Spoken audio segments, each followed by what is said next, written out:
yang lainnya, ya kita fokuskan hari ini kita berada di majelis ilmu ini, ya semoga ini menjadi salah satu ya min alamatil barokat ya di antara tanda-tanda keberkahan ya Ramadan kita, yaitu semakin menguatnya keilmuan pada diri kita yang tentu saja baik keilmuan ya sifatnya diniyah dan juga keilmuan yang sifatnya akan menunjang terus ya profesionalitas kita sebagai penggerak ya, pendidikan di Indonesia.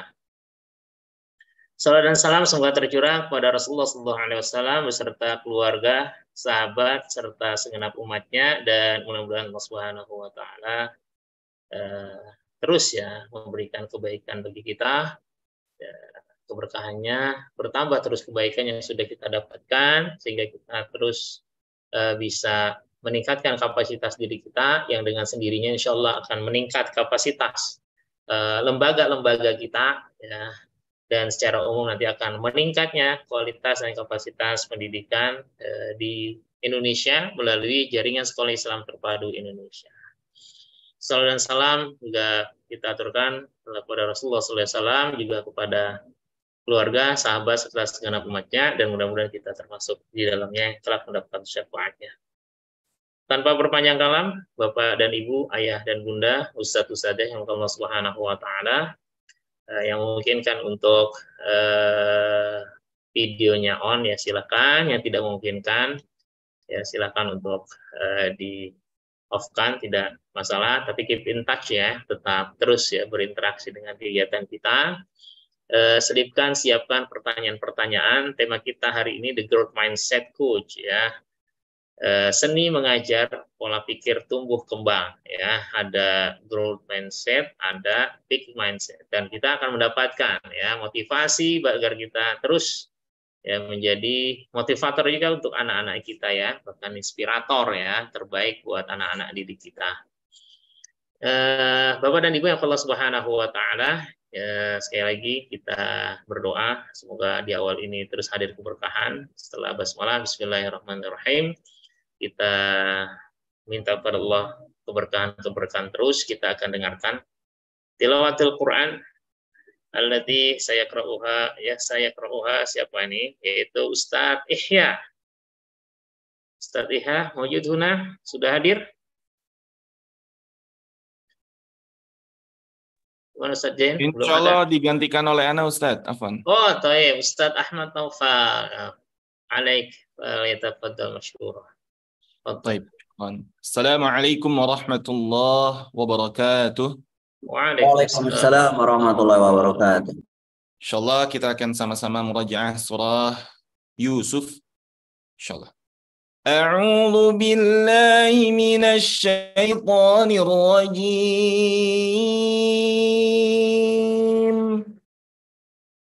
Bismillahirrahmanirrahim. Alif Lam Ra. Tilka ayatul kitabil mubin. Inna anzalnahu Qur'anan Arabiyyan la'allakum ta'qilun. Nahnu naqussu 'alaika ahsanal qasasi bima awhayna ilaika hadzal Qur'an. إليك هذا القرآن وإن كنت من قبله لمن الغافلين إذ قال يوسف لأبيه يا أبت إني رأيت 11 كوكبا إني رأيت 11 كوكبا والشمس والقمر رأيتهم لي ساجدين قال يا بني لا تقصص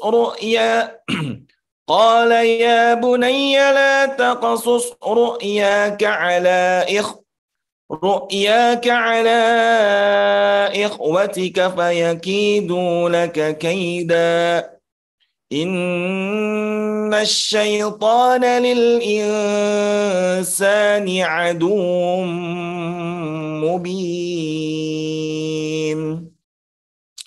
وكذلك يجتبيك ربك ويعلمك من تأويل الأحاديث ويتم نعمته عليك وعلى آل يعقوب كما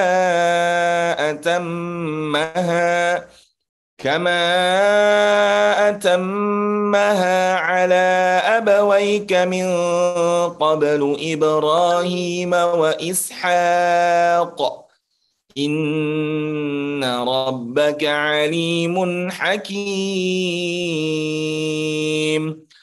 لقد كان في يوسف وإخواته آيات للسائلين إذ قالوا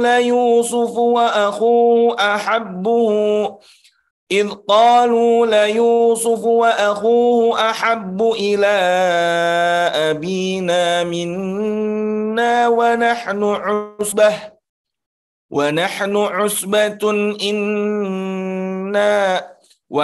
عصبة إن أبانا لفي ضلال مبين صدق الله العظيم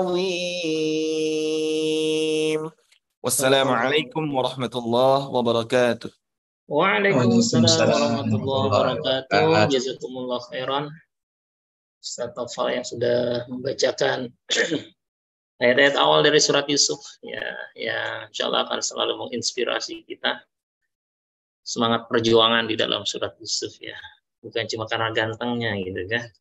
Kadang-kadang masyarakat tuh baca surat Yusuf kenapa? Biar ganteng. Ada jamaah saya pernah tanya, ya, baca surat apa Bu? Surat Yusuf, nah biar ganteng. Loh, Yusuf tuh nanti akan dipenjara loh, diceburin ke sumur. Oh gitu ya Ustaz ya? Iya, ya. Nah, salah satunya wasilah kita bisa merubah ya mindset kita itu ketika berinteraksi dengan Al-Quran. Salah satunya surat Yusuf banyak juga menginspirasi nantinya kita ya. Ya, tapi tentu saja ketika kita ikut kajian-kajian tadabbur Al-Quran. Ya, di BP2K itu banyak itu kajian-kajian itu bisa kita dapatkan. Jazakumullah Ustaz Ahmad Taufal. Hari ini insya Allah kita bersama dengan yang kita hormati, kita sayangi, kita cintai karena Allah, yaitu Ustadz kita, Ustadz Muhammad Zahri. Ustadz Zahri, kaifal hal? Mawjud huna? Mawjud Ustaz, alhamdulillah. Barakallahu fiik, Masya Allah, Ustadz Kunilai. Kangen nih, long time not see. Beliau dari Surabaya, ya jauh di sana, di ujung timur Pulau Jawa, ya. Tapi alhamdulillah beliau alhamdulillah selalu semangat ya, smiling personal ya, selalu memberikan senyum khasnya ya, walaupun kadang-kadang dalam hal-hal yang sangat kalau kita di JSI itu hal-hal yang besar kita kerja tetap ya hadapi dengan senyuman. Baik ya, tanpa berpanjang kalam, beliau akan memberikan bagaimana kita memiliki mindset yang selalu berkembang, khususnya bagaimana kita menjadi inspirator nantinya buat anak-anak kita di ruang-ruang kelas kita. Ya tentu saja ketika kita bukan mendapatkan peran sebagai guru, misalnya saat ini yang hadir kita adalah sebagai pembina atau sebagai orang yayasan misalnya atau orang tua, pastinya ini akan menjadi bekalan buat kita insya Allah untuk memberikan terus semangat ya inovasi dalam pendidikan kita. Karena tentu saja pendidikan kita bukan cuma sekedar transfer knowledge, tapi ada nilai, ada budaya, ada value yang harus senantiasa kita berikan ke anak-anak kita. Tanpa berpanjang kalam, kita berikan kesempatan saat ini jam 13:11 ya. Kalau 1 jam ke depan berarti jam 14:11 beliau akan memaparkan materinya. Ya, kalau masih kurang kita tambahkan lagi. Dan tentu saja siapkan pertanyaan terbaik Bapak dan Ibu, Ayah dan Bunda, ya peserta semuanya.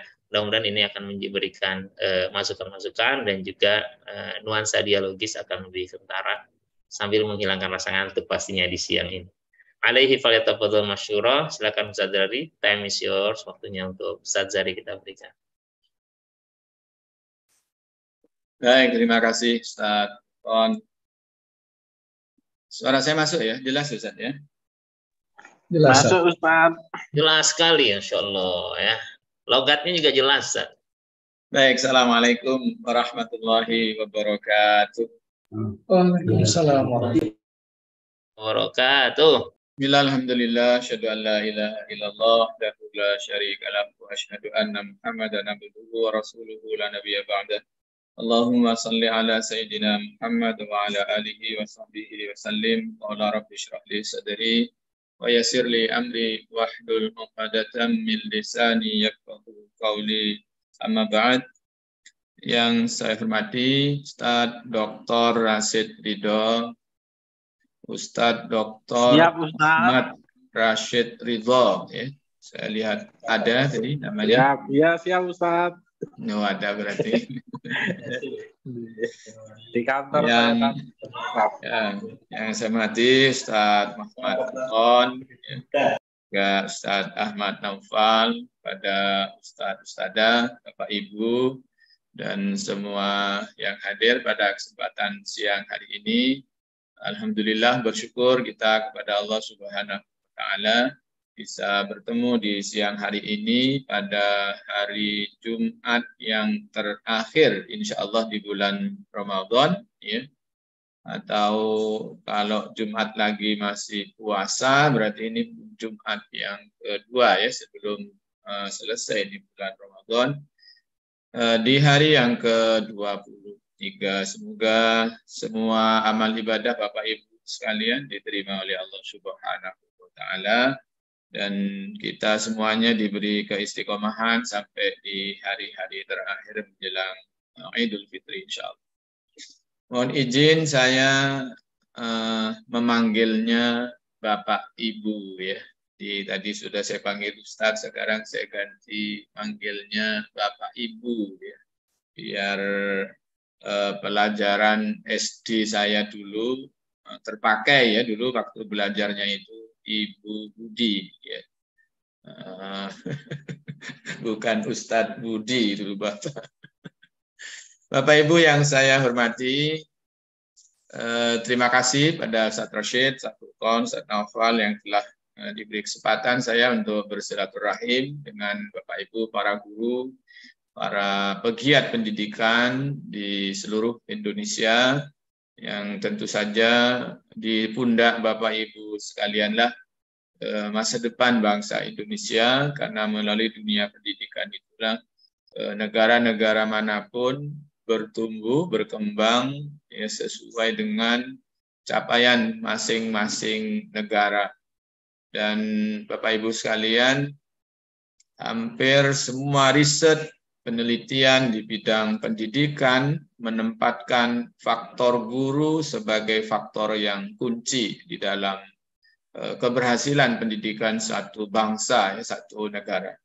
Untuk itu saya senantiasa berusaha bersemangat kalau bertemu dengan Bapak Ibu guru, karena pada dasarnya saya sedang bertemu dengan arsitektur peradaban bangsa Indonesia masa depan, bukan orang sembarangan ya. Tapi Bapak Ibu gurulah yang akan merancang sumber daya manusia masa depan Indonesia melalui pendidikan yang Bapak Ibu lakukan ya. Tentu saja Mas Nadiem telah mencoba merumuskan berbagai macam kebijakan pendidikan yang akhir-akhir ini ya sedang kita jalani, khususnya 2 tahun terakhir ya, dengan mengembangkan konsep atau kurikulum merdeka ya. Dan untuk itu Bapak Ibu sekalian, pada kesempatan siang hari ini mungkin saya nanti akan sharing beberapa saja. Mohon izin Ustaz Rashid, nanti sholat asar di Surabaya itu pukul 14.55 ya. Jadi mohon izin nanti saya tetap bisa sholat asar berjamaah ya insya Allah. Apalagi ini hari Jumat di sholat asar ya. Jadi mungkin maksimal jam 14.55 nanti selesai.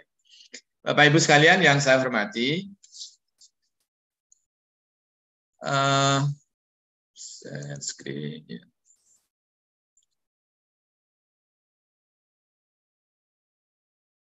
Sudah terbaca, Ustaz Furqan? Sudah, Ustaz. Sudah, alhamdulillah. Tinggal slideshow-nya aja. Iya.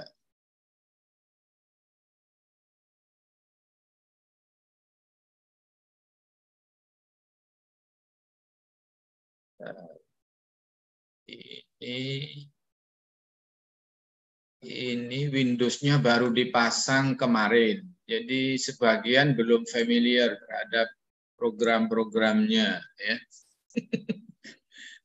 Ini tadi Zoom-nya sempat belum bisa karena baru diinstal, ya.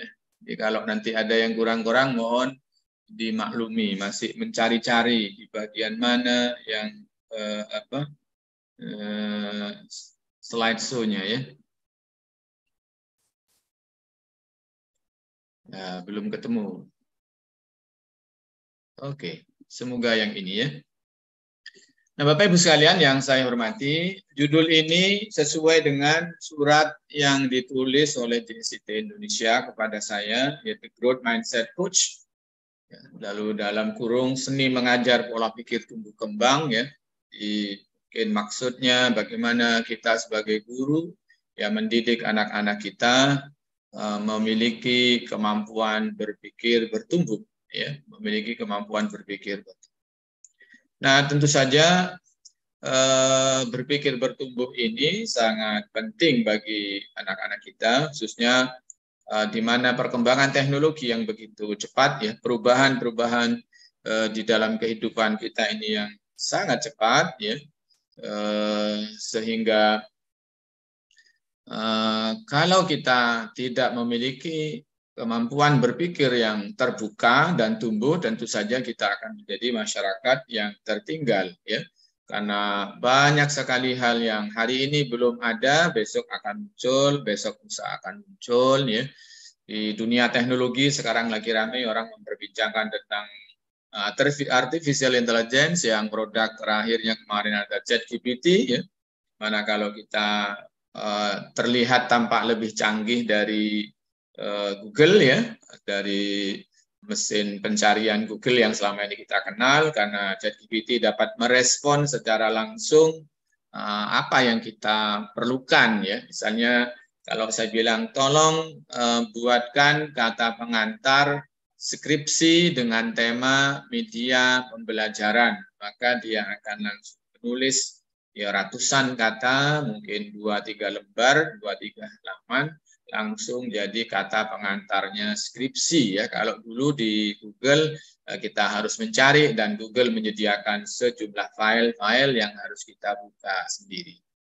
Nah, tentu saja Bapak Ibu sekalian, saya yakin di dalam Islam, ya, tentang berpikir berkembang atau growth mindset ini sangat dikenal, ya, sangat dikenal.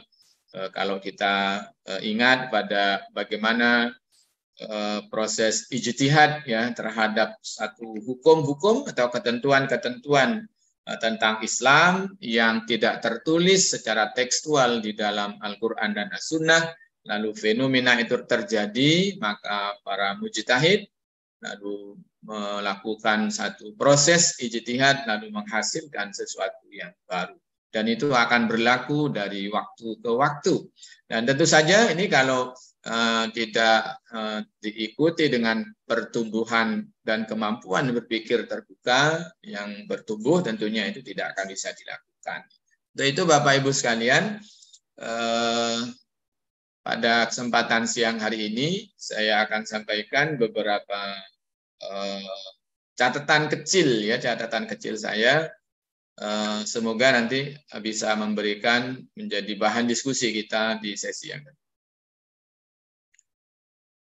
Ada 3 hal, ya, ada 3 hal yang saya kira ini bukan satu-satunya poin, ya, bukan satu-satunya poin. Tentunya kalau dilihat diambil yang banyak, tentunya banyak, ya, tentunya banyak. Tapi saya memilih ada 3 poin yang perlu menjadi pijakan, ya, bisa disebut juga semacam paradigma growth mindset, ya, paradigma growth mindset. Yang pertama bahwa kemampuan seseorang itu, ya, kemampuan seseorang itu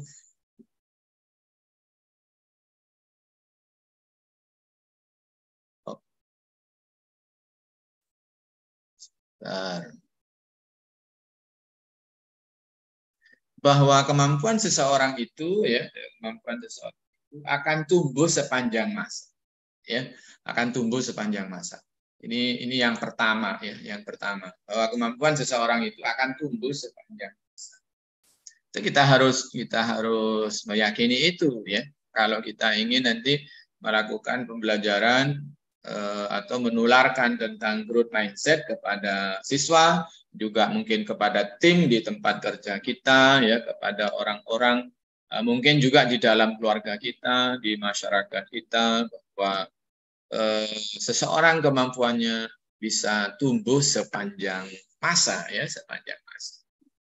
Dan Bapak Ibu sekalian, wajar, ya, lalu kalau Rasulullah Muhammad SAW berpesan kepada kita bahwa tuntutlah ilmu mulai dari gendongan sampai ke liang lahat, ya, tuntutlah ilmu mulai dari gendongan sampai ke liang lahat. Artinya belajar itu terjadi sepanjang masa, belajar itu maknanya terjadinya perubahan ke arah yang lebih baik, ya. Artinya ilmu pengetahuan, keterampilan, sikap itu akan tumbuh sepanjang waktu, sehingga tidak bisa kita memberikan label kepada seseorang, ya, tentang kemampuannya, ya, karena pada dasarnya dia bisa mengalami perubahan, dia bisa mengalami penyesuaian.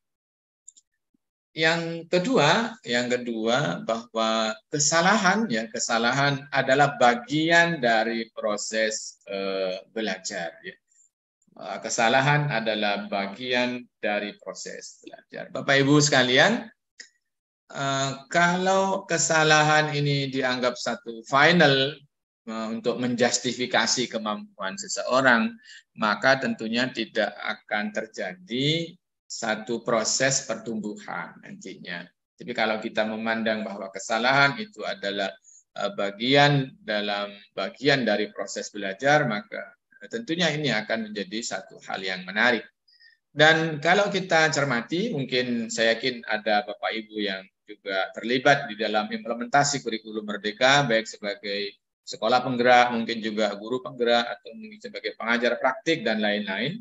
Ya, di dalam asesmen kurikulum Merdeka itu juga sangat ditekankan adanya refleksi pembelajaran. Artinya dalam proses pembelajaran itu, jika ditemukan hal-hal yang belum sempurna, jika ditemukan hal-hal yang kurang tepat, jika didapati hal-hal yang belum lengkap, maka segera diperbaiki melalui kegiatan assessment of learning, ya, assessment of learning, assessment as learning, ya, assessment for learning, ya, yang saya lihat di catatan kurikulum Merdeka itu lalu dikenal dengan diistilahkan dengan bahasa Indonesia, yaitu formatif, ya, formatif. Dan kurikulum Merdeka sangat menekankan formatif. Di dalam formatif itulah kesalahan-kesalahan itu segera diperbaiki, tidak menunggu di ujung proses pembelajaran. Dan saya kira ini satu hal yang harus kita kembangkan, yang selama ini di sebagian guru itu memandang bahwa asesmen itu adalah final achievement, ya, adalah capaian yang sudah final. Padahal kalau melihat ini bahwa kesalahan itu adalah proses belajar.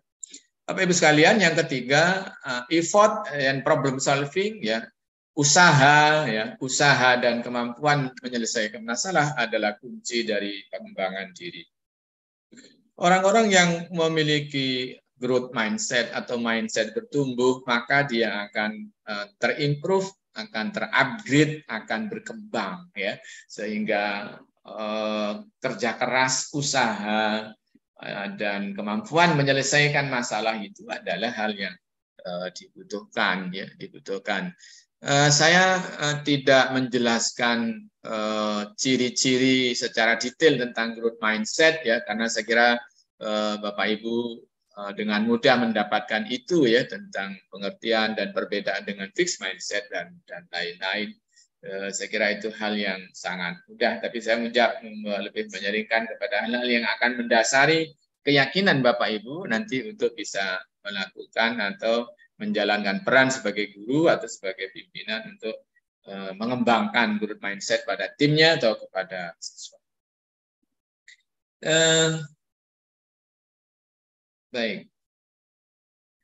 Kalau demikian ya, lalu saya mencoba mencari satu kesimpulan ya, bahwa kalau demikian maka belajar itu adalah sesuatu yang bukan sesuatu yang sudah sempurna ya, sudah sempurna. Jadi bukan sesuatu yang sudah sempurna, tapi belajar itu adalah sesuatu yang berjalan sepanjang waktu ya, berjalan belajar itu sepanjang waktu, menghadapi tantangan-tantangan dan menyelesaikan masalah sehingga memperoleh kemajuan ya. Jadi making a progress pada akhirnya akan memperoleh kemajuan ya, dari apa yang dia lakukan ini akan terjadi kemajuan itu, karena pada prinsipnya growth mindset ini memang pada akhirnya nanti akan menghasilkan sesuatu yang baru, baik dari sisi pengetahuan, keterampilan, juga mungkin pada aspek-aspek sikap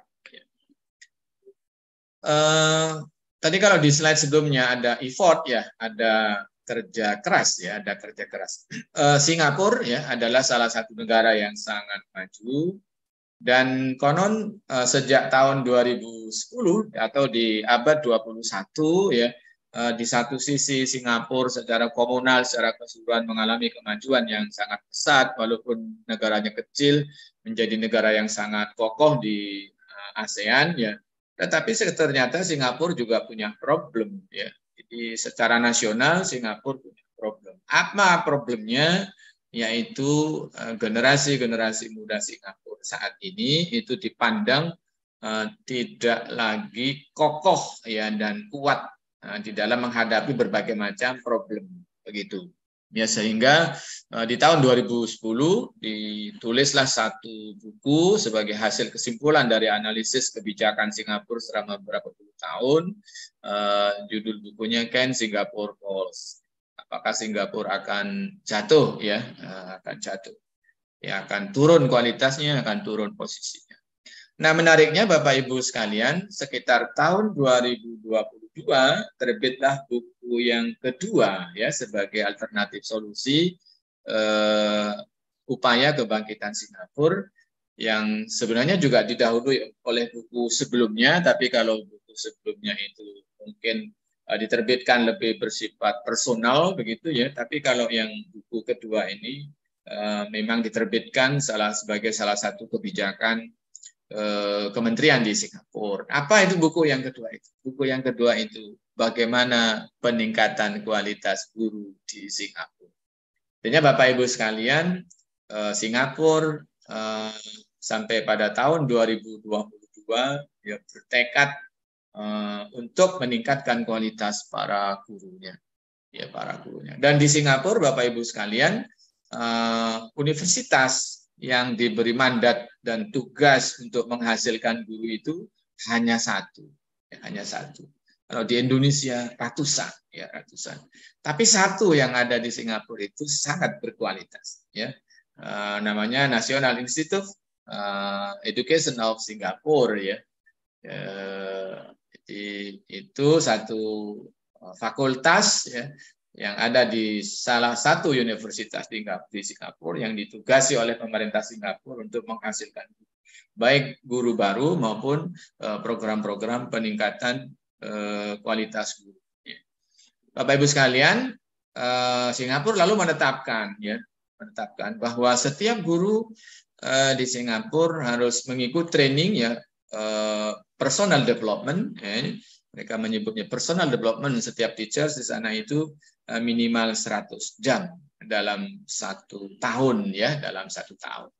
Nah, inilah salah satu beberapa ilustrasi contoh bagaimana proses belajar itu terjadi.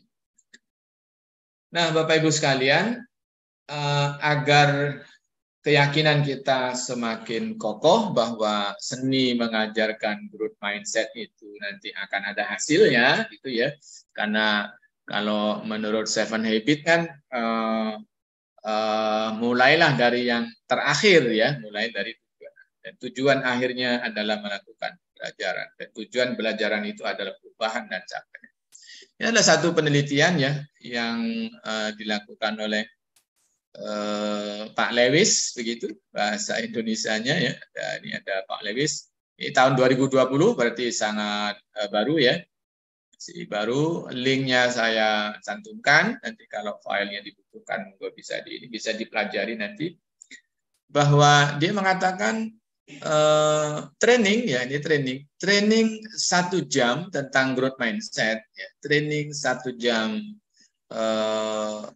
tentang growth mindset ya, ini satu program yang diberikan, yang intervensikan ya kepada nursing students, ini kepada mahasiswa nurse atau keperawatan ya di awal semester, menunjukkan perubahan ya, peningkatan yang signifikan ya terhadap growth mindset level mereka setelah beberapa bulan mereka ya, di akhir semester. Jadi Bapak Ibu sekalian, menarik ya, dan ini harusnya menjadikan Bapak Ibu bersemangat ya untuk menularkan ini baik kepada tim maupun kepada murid-murid kita. Ya tentunya nanti di slide berikutnya kita mulai dari mana ya untuk membangun growth mindset ini sendiri. Jadi ini saya juga senang ya membaca artikel ini ya, dan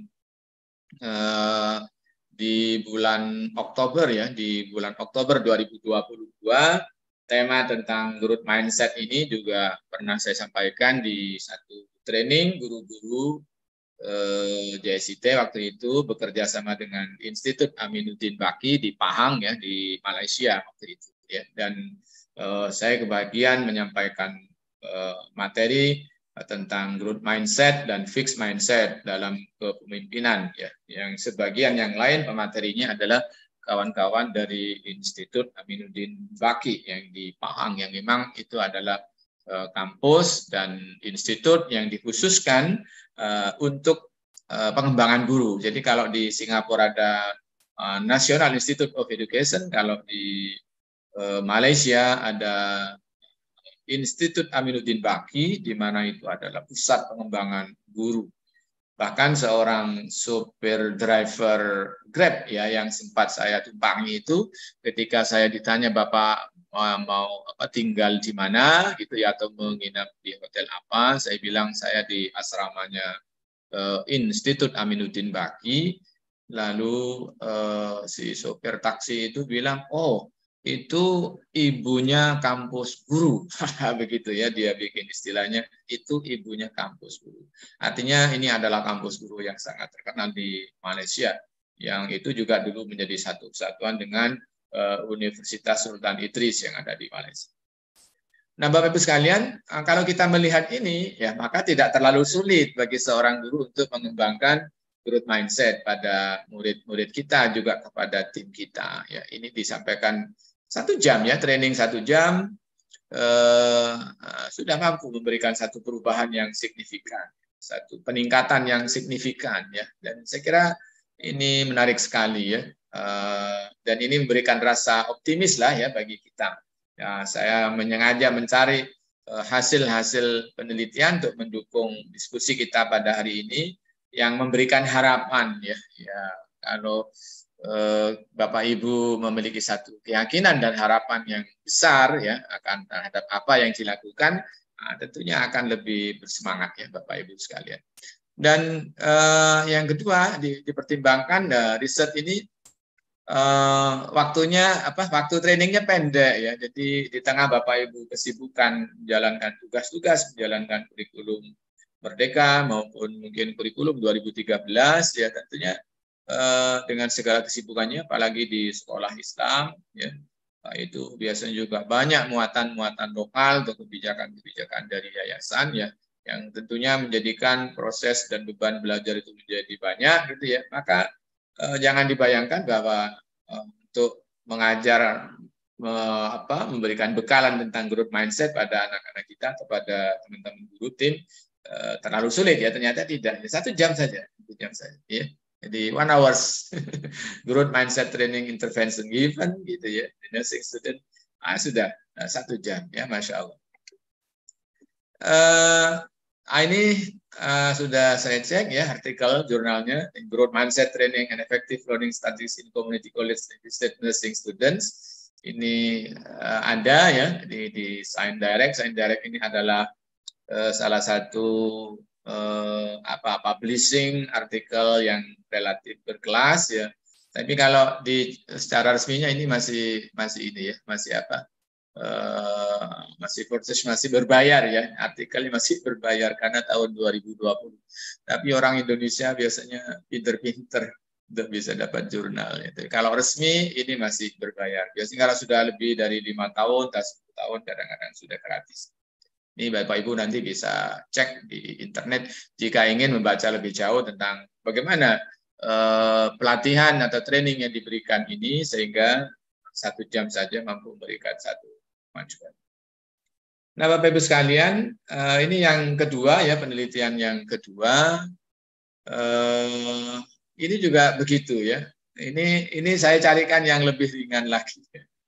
Ini less than 1 hours. Jadi trainingnya itu short training, ya, online lagi, ya. Jadi ini short training atau training singkat, ya, kurang dari 1 jam, bahkan pelaksananya online, ya,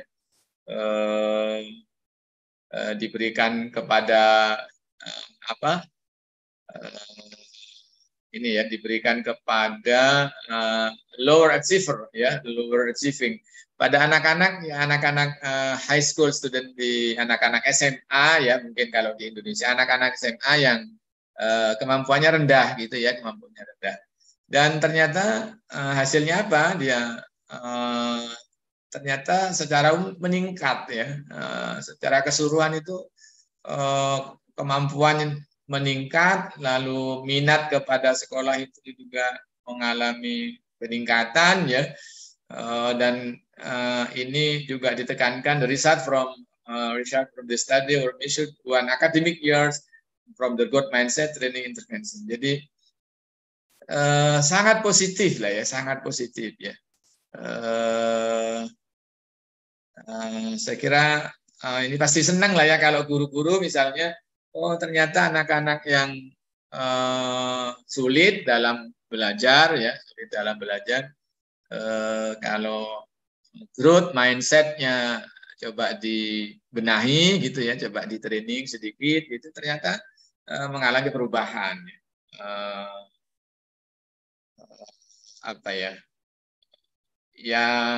ya begitu.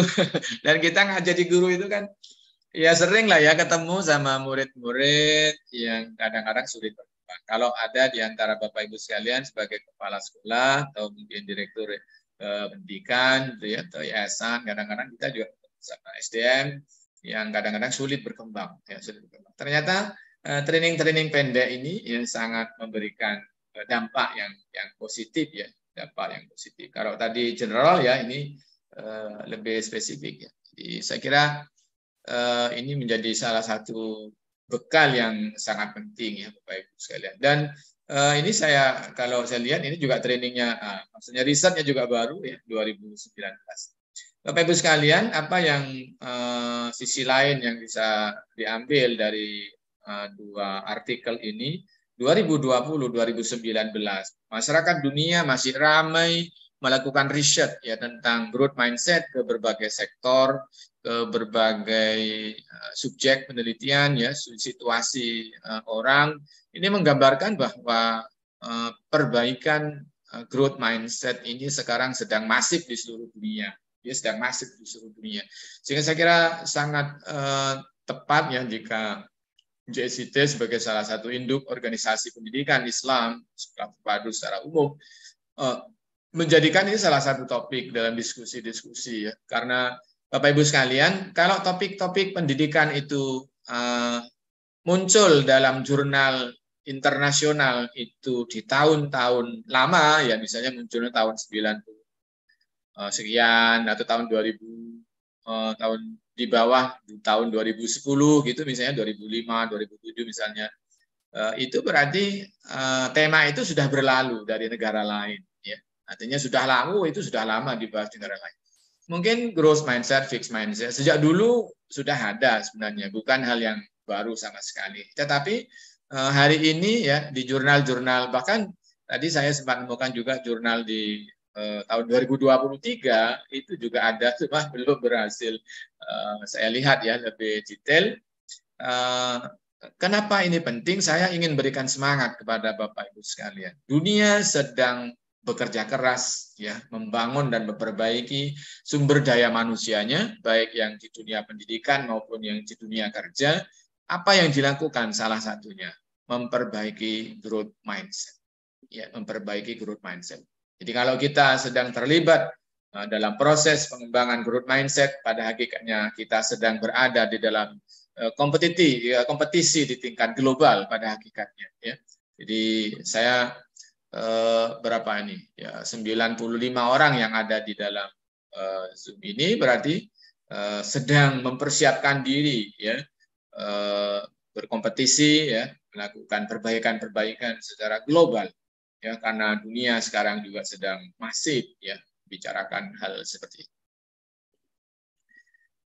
Ini adalah artikel aslinya ya, nanti Bapak Ibu. Nah, ini kalau ini kan sudah gratis ya. Nah, ini ya, bisa download PDF, sudah nggak ada processingnya ya. Nah, biasanya kalau begini sudah bisa di-download. Ini kalau lihat 2019 ya. Ini sudah 4 tahun ya. Kalau tadi 2020 masih baru. Ya, masih 2 tahun. Biasanya kalau masih baru masih berbayar biasanya. Ini sudah sepertinya sudah ini ya sudah 4 tahun. Ya, 4 tahun sudah dianggap lama ya. Dianggap lama. Nah, lalu bagaimana Bapak Ibu sekalian ya dalam proses pembelajaran apa yang akan kita lakukan ya? Yang pertama mengenal mindset diri.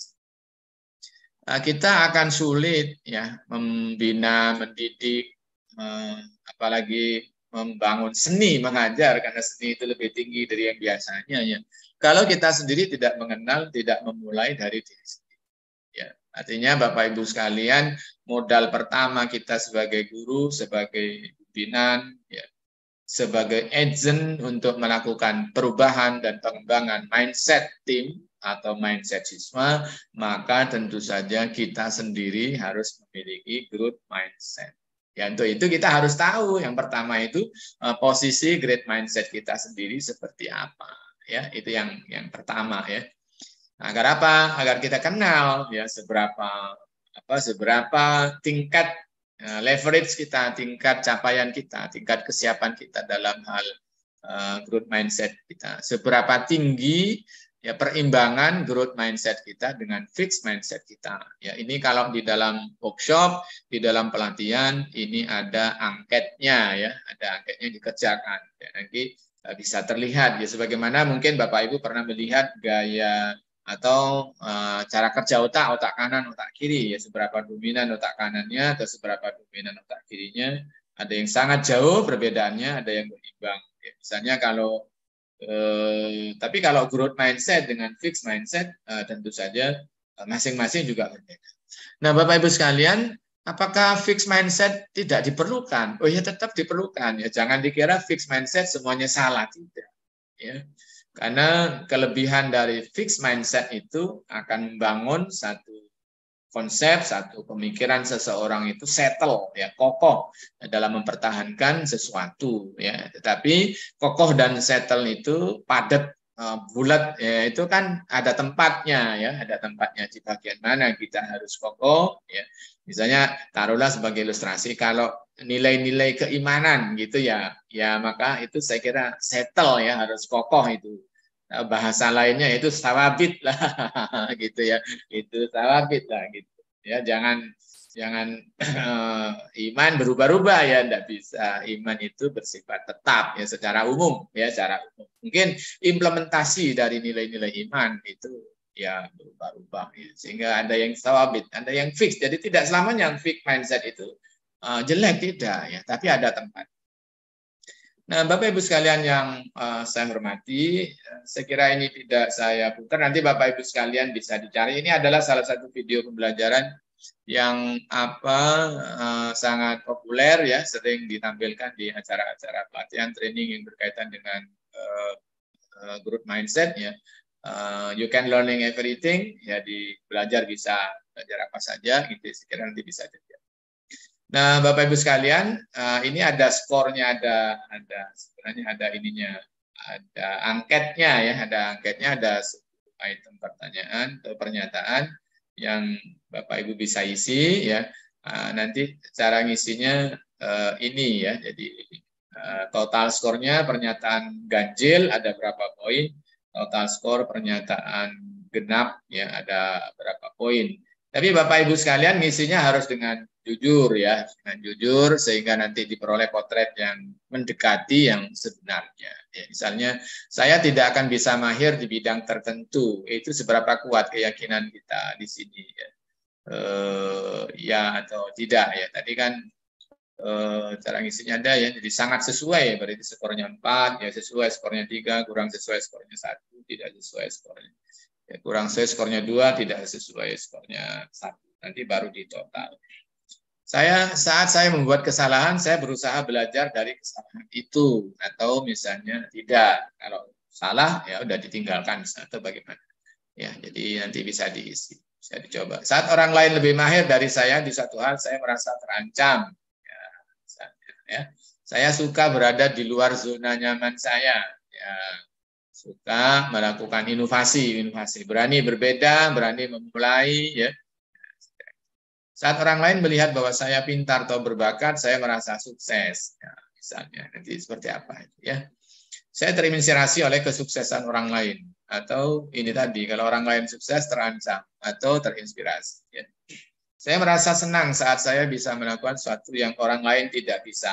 Wah, ini saya saja yang bisa, yang lain tidak ada yang bisa. Ya. Top lah saya ini, misalnya begitu ya.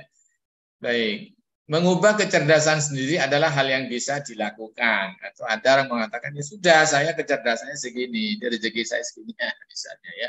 Itu seperti apa? Seharusnya orang tidak perlu mencoba menjadi pintar. Jika dia pintar, maka itu adalah sudah pasti. Oh, ini kurang tersatu ya saya. Saya senang menghadapi tantangan baru atau pekerjaan yang masih asing bagi saya. Ada orang yang kalau dikasih tugas baru yang dia belum tahu itu bilangnya, siap saya coba, gitu. Tapi ada orang, loh, kenapa kok dikasihkan saya? Saya kan enggak jurusannya itu, kan itu bukan spesialisasi saya, itu kan bukan bidang saya, itu kan enggak nyambung sama pendidikan saya, enggak nyambung sama pengalaman saya, ada yang gitu ya. Nah, ini nanti dihitung ya Bapak Ibu sekalian. Itu yang pertama ya. Itu yang pertama yang dilakukan. Jadi mengenal mindset diri sendiri. Ya, saya akan percepat sedikit. Yang kedua, menyiapkan tahun bermindset tumbuh namanya. Ya, menyiapkan tahun bermindset tumbuh. Bapak Ibu sekalian, judul ini menarik ya menurut saya. Judulnya menarik. Jadi dalam proses improvement, dalam proses perubahan, dalam proses peningkatan, melihat ini bahwa mengembangkan mindset tumbuh di satu komunitas, satu tim itu bisa jadi dikembangkan ya lebih terstruktur, lebih sistematis ya, lebih jauh itu misalnya menggunakan skala 1 tahun. Apa kaitannya dengan 1 jam tadi itu ya? 1 jam tadi itu memberikan gambaran bahwa capaian perubahan mindset tumbuh itu bisa terjadi dengan segera ya, dengan segera. Dalam 1 jam sudah bisa terlihat hasil-hasilnya. Namun demikian Bapak Ibu sekalian, mindset itu kan tidak hanya terbatas pada satu titik saja ya. Banyak hal di mana satu sama lain saling terkait ya. Maka menyiapkan tahun bermindset tumbuh ini seakan-akan kita akan merancang 1 tahun ke depan kita akan masuk ke status zona, di mana zona itu adalah zona bermindset tumbuh. Ya. Disitulah zona bermindset tumbuh. Ya, baru-baru ini kita sering mendengar apa zona wajib pakai masker, gitu ya. Ya. Nah, Bapak Ibu sekalian, sebelum saya lanjut, saya jadi ingat ya di bagian ini ya, di bagian ini, bagian 1. Mengenal mindset diri sendiri ini kalau dikaitkan dengan kurikulum Merdeka, ini kan seorang guru yang konsisten dengan kebijakan kurikulum Merdeka, maka dia sebelum mengajar ya akan melakukan asesmen diagnostik awal pembelajaran untuk mengetahui kemampuan awal murid-muridnya, untuk mengetahui kebutuhan belajar murid-muridnya, untuk mengetahui dari mana atau di mana posisinya sekarang dan dari mana nanti dia akan mulai mengajar. Jadi ini sangat sesuai ya, sangat kurikulum Merdeka banget kalau dikaitkan ya, kalau dikaitkan. Nah, di yang kedua ini ya, menyiapkan tahun bermindset tumbuh. Apa yang ya ini salah satu teknik ya, tentunya tekniknya banyak. Ini membuat gambar ya, gambar yang mewakili mindset masing-masing siswa saat ini ya. Tadi kan di langkah pertama itu kalau angketnya diisi kan itu ketahuan sudah ya, oh mindset saya di bagian ini posisinya, lalu sekarang divisualisasikan ya. Kalau kita melihat ke kurikulum Merdeka, oh mungkin kalau anak-anak yang gaya belajarnya auditori bisa jadi bukan buat gambar ya, tapi mungkin membuat video, mungkin buat rekaman video atau voice note gitu ya, tentang gambaran ya, satu gambaran tentang mindsetnya saat ini itu seperti apa. Ya. Ini kalau di dalam proses komunikasi ya, dalam teori-teori komunikasi namanya dipakai imaginary ya. Jadi pakai mengkaitkan ya satu gagasan masa depan dengan satu benda ya, satu benda bisa gambar orang ya, bisa apa ya. Misalnya, oh ternyata saya itu orangnya fixed mindset, mungkin dalam pikirannya itu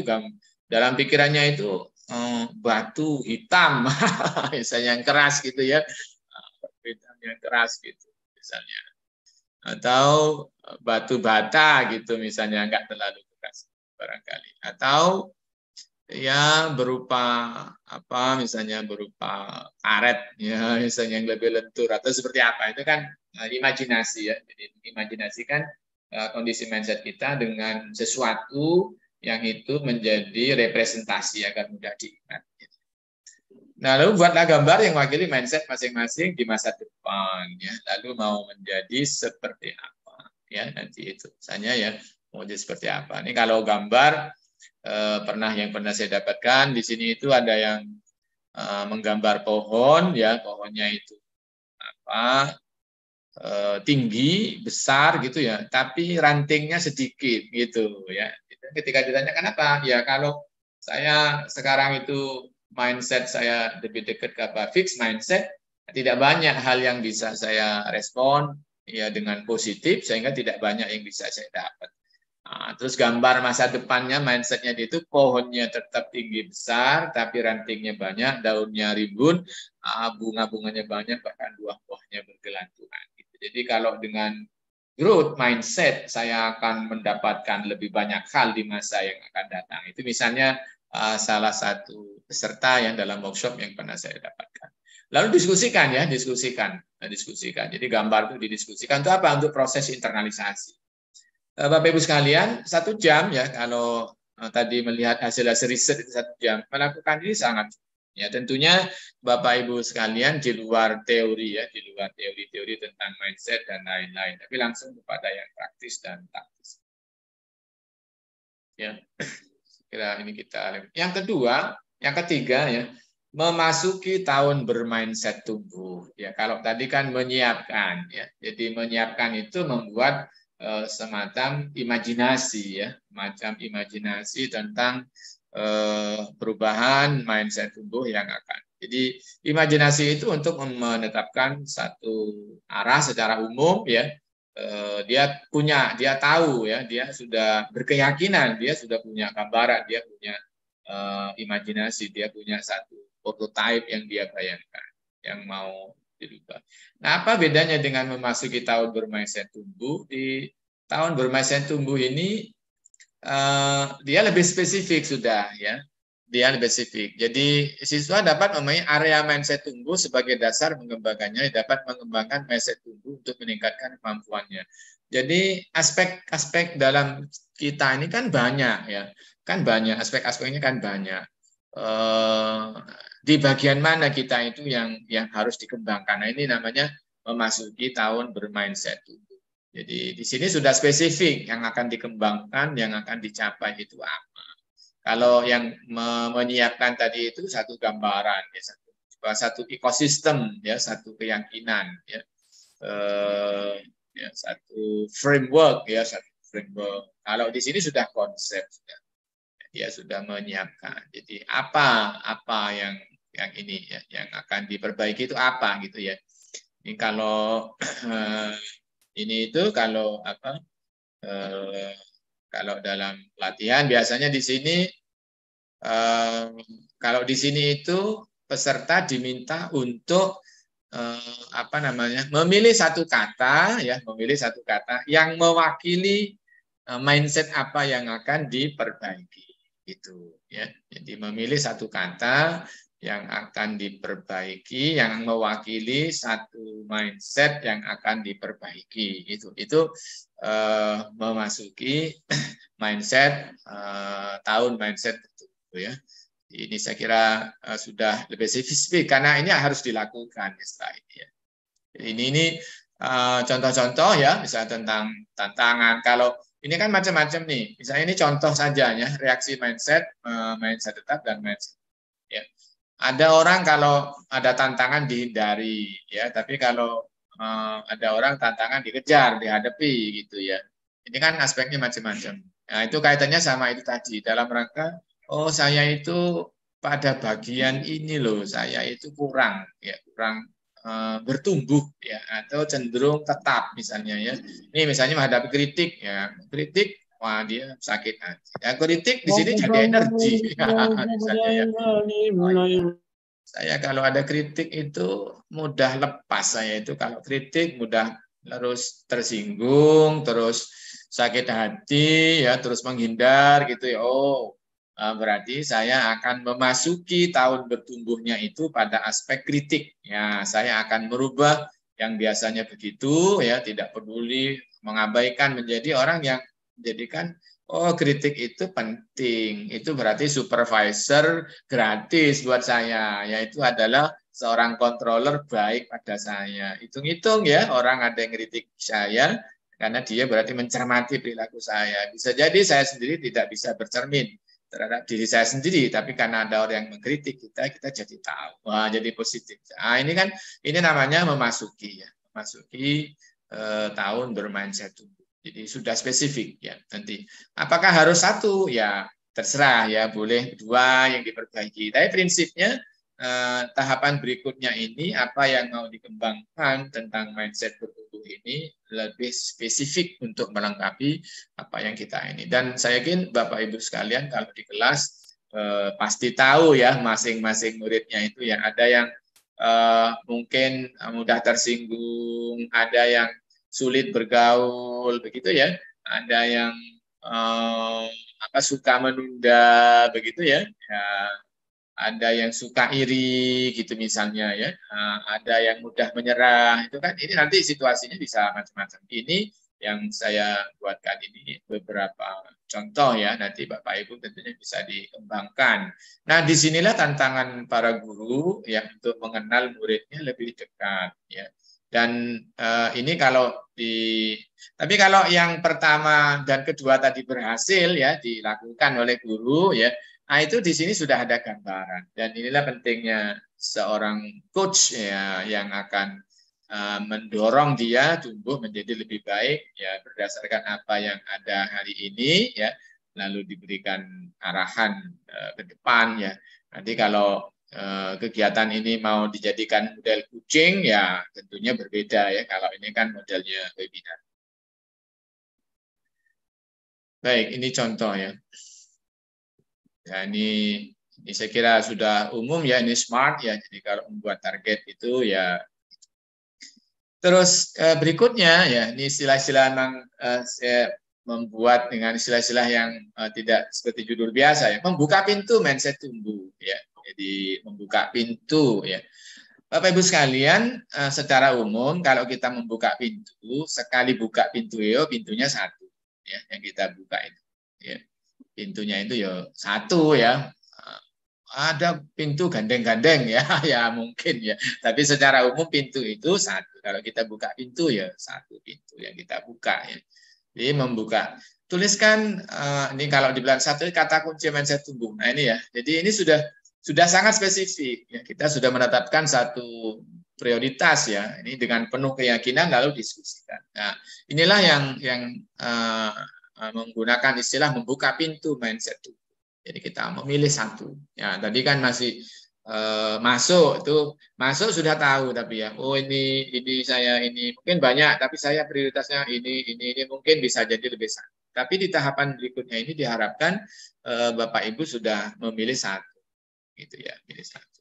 Ya tentu saja Bapak Ibu sekalian, namanya proses belajar ya dua ya enggak apa-apa juga sebenarnya ya, tapi ya, tahapan ini ya kalau berhasil satu nanti biasanya dampaknya kemana-mana ya. Jadi, jangan lupa kita sebagai Muslim ucapkan doa ya kalau kita ingin melakukan perubahan itu ya, berdoa. Jadi ini saya lihat tahapan-tahapan ini menarik ya. Jadi kalau apakah ini boleh dikatakan sebagai seni dalam pembelajaran mindset tumbuh saya juga tidak tahu. Tapi saya merasakan tahapan ini ada cukup bagus dan menarik. Cara memberikan ilustrasinya juga menarik. Mudah menurut saya untuk dipahami baik oleh guru maupun oleh para trainer ya, oleh para pimpinan untuk merubah. Ya. Nah untuk itu Bapak Ibu sekalian, kalau kita sudah buka pintunya sudah terbuka ya toh, maka kita sudah ada di dalam, sudah masuk sekarang ya. Jadi sudah memasuki diri sendiri, lalu kita harus melakukan menyusun perubahan-perubahan itu apa saja yang akan dilakukan ya, perubahan-perubahan ini. Susunlah satu rencana perubahan untuk mewujudkan mindset tumbuh agar bisa berkembang secara efektif, semakin efektif dan terus efektif. Nah ini penguatannya itu maka didokumentasikan. Ini kalau di sini direkam melalui video di HP masing-masing, lalu di-share ya, di-share di WA group, minta dikomentari ya, minta dikasih masukan. Atau bisa di-share di Facebook, di Instagram ya, disuruh like, disuruh chat, disuruh komen gitu ya misalnya ya. Nah, ini dalam rangka mencoba mendorong kita untuk terus bisa melakukan perbaikan. Nah, ketika kita sudah merancang ya, kita sudah melakukan sesuatu, maka pada dasarnya kita sampai kepada satu bagian akhir dari pengembangan mindset tubuh itu, yaitu memasuki area baru ya, bermindset tubuh. Bapak Ibu sekalian, namanya area tentunya luas ya, tidak sedikit. Kalau tadi masuk ke rumah ya, di dalam rumah ada diri kita, sekarang kita masuk satu area ya, namanya area baru bermindset tumbuh. Artinya kalau kita menjadi seorang guru ya, maka cara kita mengajar, kalau kita sedang diskusi mungkin MGMP, cara kita memberikan respon, kalau kita ketemu wali murid, cara kita memberikan respon pada wali murid, ya, cara kita menghadap lapor kepada pimpinan, ya ini kan satu area yang tidak hanya satu bagian. Bahkan di dalam satu kelas sendiri pun cara merespon anak yang pandai, yang sedang, yang kurang, cara merespon anak yang mungkin anak kinestetik, anak auditori, anak visual mungkin ya. Cara merespon anak laki-laki, anak perempuan, mungkin anak kelas tinggi, anak kelas rendah gitu ya, anak SD, SMP, SMA, KBTK, itu saya kira hal-hal yang lalu menjadi satu area tersendiri. Kalau di dunia kerja mungkin ya merespon, atau di dalam kepemimpinan ya, kalau kepala sekolah merespon wakil kepala sekolah, mungkin koordinator, wali kelas, mungkin juga ada unit, kepala. Mungkin kalau direktur pendidikan ada bidang pendidikan, unit usaha dan lain-lain ya.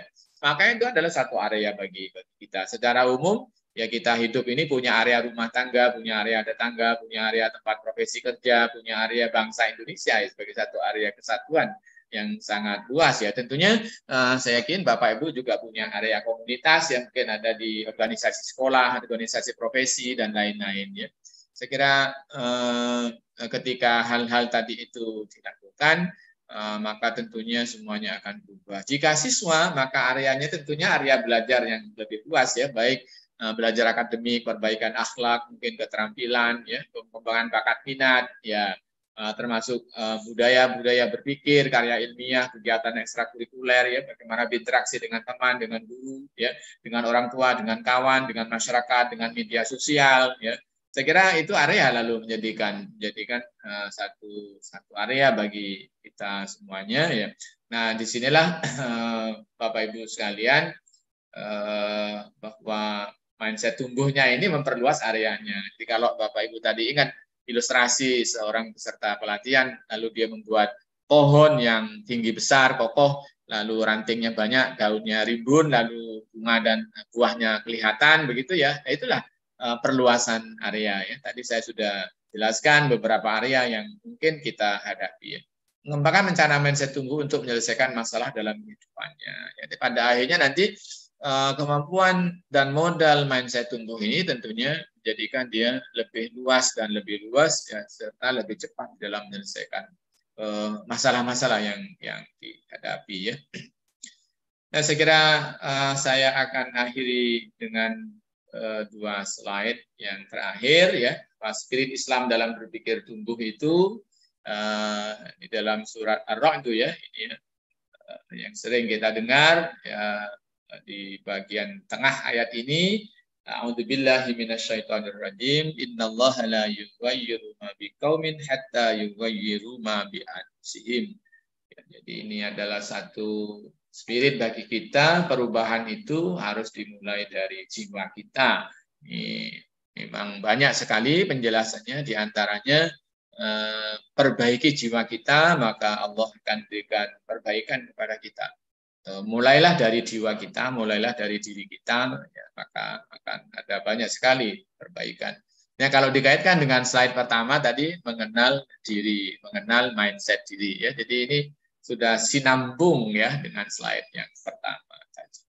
Yang berikutnya ini adalah satu hadis Nabi tentang man kana yaumuhu khairan min amsihi fa rabihun.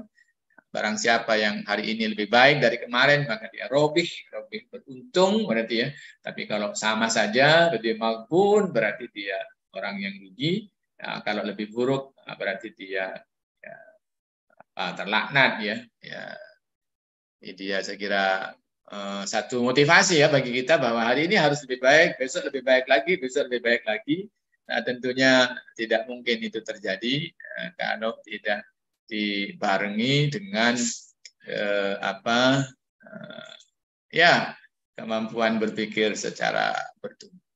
Ibu sekalian, mungkin itu dulu ya paparan dari saya sebagai bahan diskusi dan bahan sharing pada siang hari ini. Nanti bisa kita lanjutkan dengan diskusi ya. Jadi saya kira demikian Ustaz Furqan. Terima kasih. Mohon maaf. Wallahul muwaffiq ila aqwamit thoriq. Assalamualaikum warahmatullahi wabarakatuh.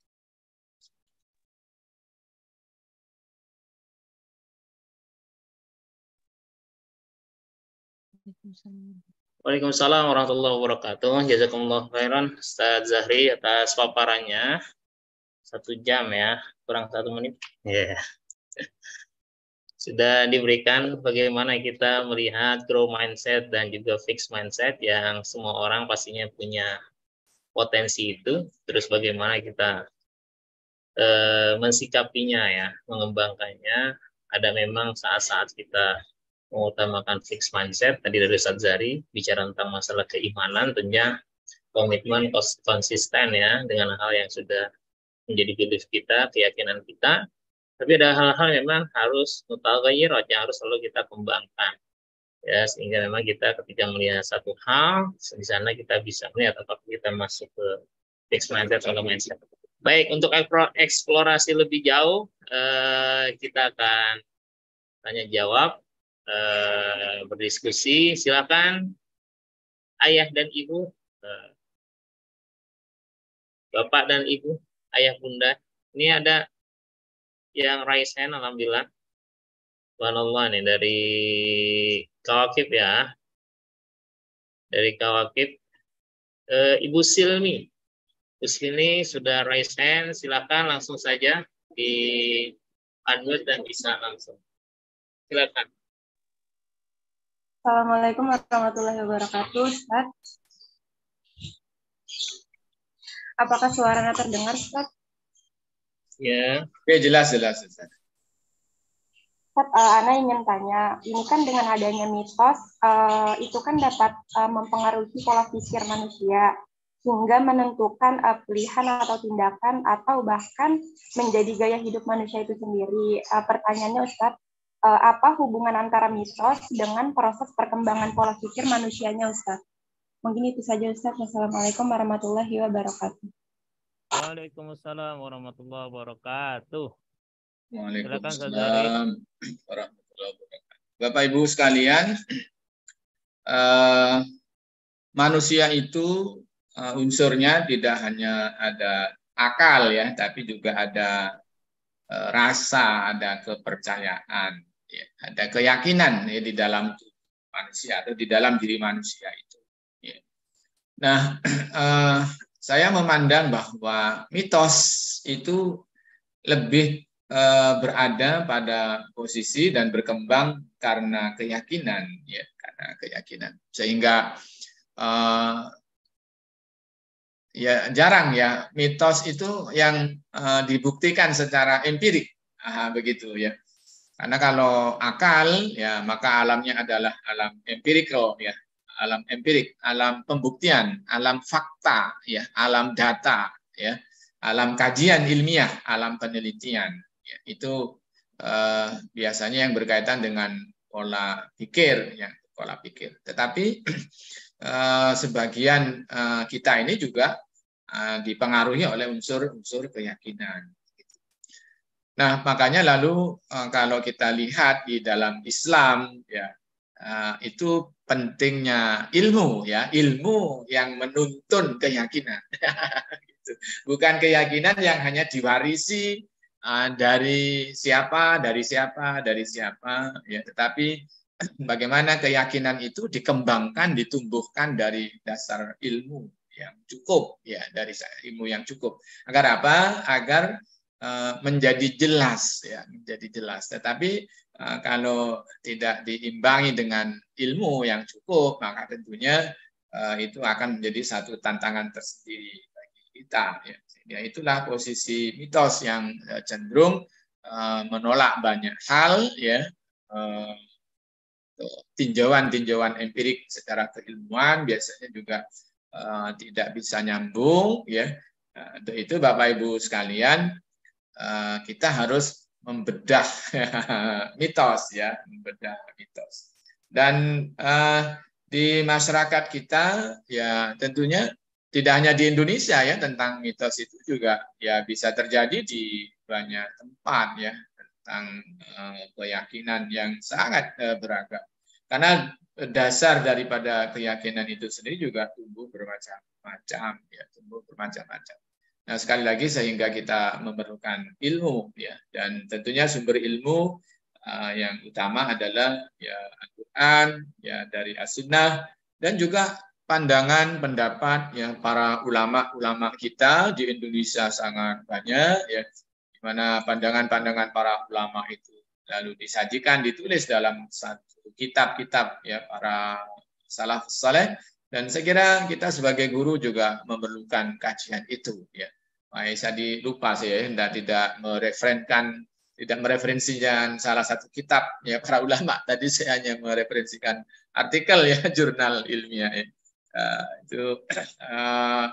Saya kira harus digabung ya sekarang pandangan-pandangan para ulama ya, hasil-hasil ijtihad para ulama yang lalu ditulis, para kiai ditulis dalam kitab-kitab yang luar biasa, ya dengan kajian-kajian ilmiah kekinian, saya kira jika itu satu kebenaran maka pasti ketemu ya, pasti ketemu. Nah untuk itu bagaimana merubahnya? Ya merubahnya harus dengan ilmu. Berarti saya kira begitu. Turun Ustaz. Baik, jazakumullah khairan. Pertanyaan kedua ada di chat. Sebentar, saya bacakan.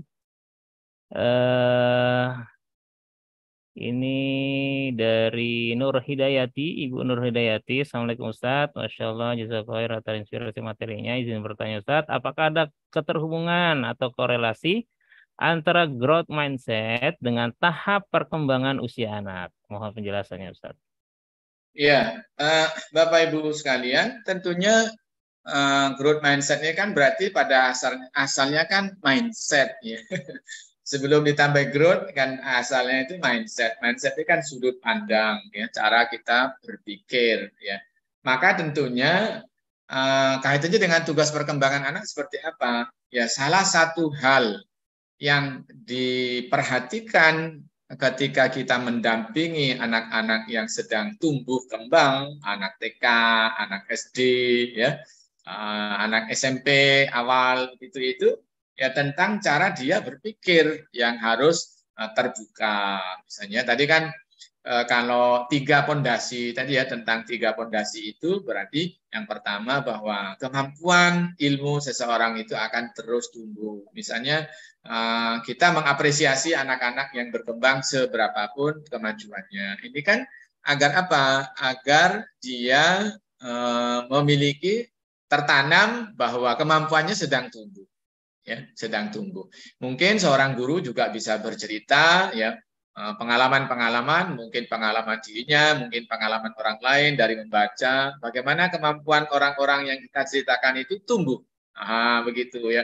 Nah, itu tumbuh. Dulu begini, sekarang begini, menjadi lebih baik begini, ilmunya bertambah, akhlaknya bertambah, terampilnya bertambah misalnya. Ini kan pondasi untuk menggiring, untuk menanamkan, memberikan pijakan-pijakan kepada anak yang usia tumbuh kembang itu agar tertular ya, agar tertular cara memandangnya itu dengan cara memandang yang gitu. Yang kedua tadi kan paradigmanya itu, pondasinya itu kalau ada yang salah itu bukan kamu salah, kamu tidak bisa, itu kan berarti salahan itu adalah proses. Ya, satu proses belajar. Ya, untuk itu Bapak Ibu sekalian, kalau ada anak-anak yang salah, katanya tidak apa bahasanya, tidak boleh di-judgment ya, tidak boleh dihukum, tidak boleh ya direndahkan ya. Maka tugas guru adalah membantu dia untuk memperbaiki ya, bergantung kepada kita, bisa tidak langsung ya, atau secara individu ya, juga tentunya melihat situasi dan kondisinya. Prinsipnya bahwa cara memperbaiki kesalahan murid itu kan bermacam-macam ya, sampai-sampai Rasulullah atau kisah, yaitu kisah kalau tidak salah Hasan dan Husain ya, melihat orang tua bapak-bapak yang berwudu salah itu ya kan langsung tidak ditegur, Pak wudunya salah, yang benar gini kan enggak ya, tapi melalui satu demonstrasi, satu visualisasi mereka lalu memberikan contoh ya, salah terus ditegur, orang itu melihat, bukan teguran langsung pada orang yang tadi. Banyak sekali Bapak Ibu sekalian ya, kebetulan saya juga sedang mengaji satu kitab yang berkaitan dengan bagaimana pola pendidikan Rasulullah dan bagaimana Rasulullah menegur kesalahan para sahabat. Itu kaya sekali ya, ini gabungan antara ilmu modern dengan ilmu yang ada dari Islam. Saya kira begitu. Kalau berhasil, maka anak didik kita nanti tumbuh menjadi generasi yang growth mindset. Baik, jazakumullah. Masyaallah. Ini dari Ustazah Enuri nih, ada raise hand. Silakan. Oke. Bismillahirrahmanirrahim. Assalamualaikum warahmatullahi wabarakatuh. Waalaikumsalam. Luar biasa materinya. Ini ada beberapa pengayaan. Yang pertama, saya tuh dulu ketika SMA tuh sering dengar. Jadi salah satu faktor terbesar dalam kemunduran umat Islam itu setelah Imam Al-Ghazali menyelesaikan banyak karya sehingga sempurna. Sehingga dia jadi rujukan yang orang lain merasa nggak perlu. Nah ini juga yang saya khawatirkan nih di teman-teman kita juga. AI ini tadi menurut Ustadz itu kan berkembang begitu cukup luar biasa membantunya gitu, sehingga kita nih jadi agak malas juga gitu sebagai guru, sehingga belajarnya belajar itu aja, tapi memperdalam model cara kita untuk menjadi guru yang baik jadi agak nunggu-nunggu gitu, lebih banyak nunggu-nunggu dari pemerintah, nunggu-nunggu dari JSIT gitu sendiri gitu ya, hal-hal yang padahal kan harusnya kalau grow mindset seharusnya nih kita semua bisa bertumbuh masing-masing gitu, Sat. Nah itu gimana tuh, Sat? Saya juga masih agak dalam tataran implementasi kita untuk membangun grow mindset ini di semua stakeholder, di semua ini, kayak saya di sekolah nih gimana caranya teman-teman guru juga sama punya pikiran yang sama. Itu aja, Sat. Jazakallah khair. Baik, Bapak Ibu sekalian, mungkin sharing saja, ya sharing saja. Kalau cocok boleh dipakai, kalau tidak cocok ya tidak boleh dipakai, nggak apa-apa. Ya. Kalau saya berpikir pertamanya sederhana. Saya Muslim, Rasulullah katakan belajarlah dari liang lahat sampai dari gendongan sampai liang lahat. Berarti belajar itu sendiri perintah Nabi, itu ya perintah Nabi. Jadi nggak perlu mikir macam-macam. Ini sudah ada, ini sudah terlengkap, ini sudah ada ChatGPT. Nggak perlu. Terlalu tinggi, terlalu jauh gitu kalau menurut saya. Udah terlalu sulit mikirnya gitu. Kalau saya sederhana aja. Ayo belajar gitu. Ngapain belajar? Di perintah Nabi. Ya aku menjalani perintah Nabi. Sudah dapat pahala, dapat sudah Nabi. Gitu aja sederhana. Ya. Dan saya kira itu bukan sederhana sih kiranya.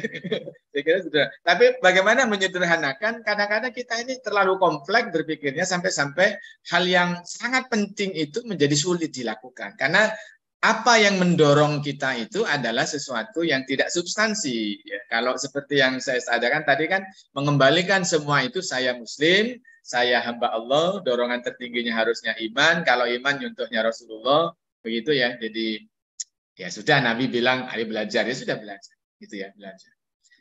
Bapak Ibu sekalian, saya sering ketika akan mengajar, saya juga ngajar ya, sering akan mengajar. Saya ketika akan menulis materi seperti tadi, bahkan kadang kalau menulis artikel ilmiah begitu, saya minta kesempatan kepada teman-teman itu untuk belajar, ya untuk belajar.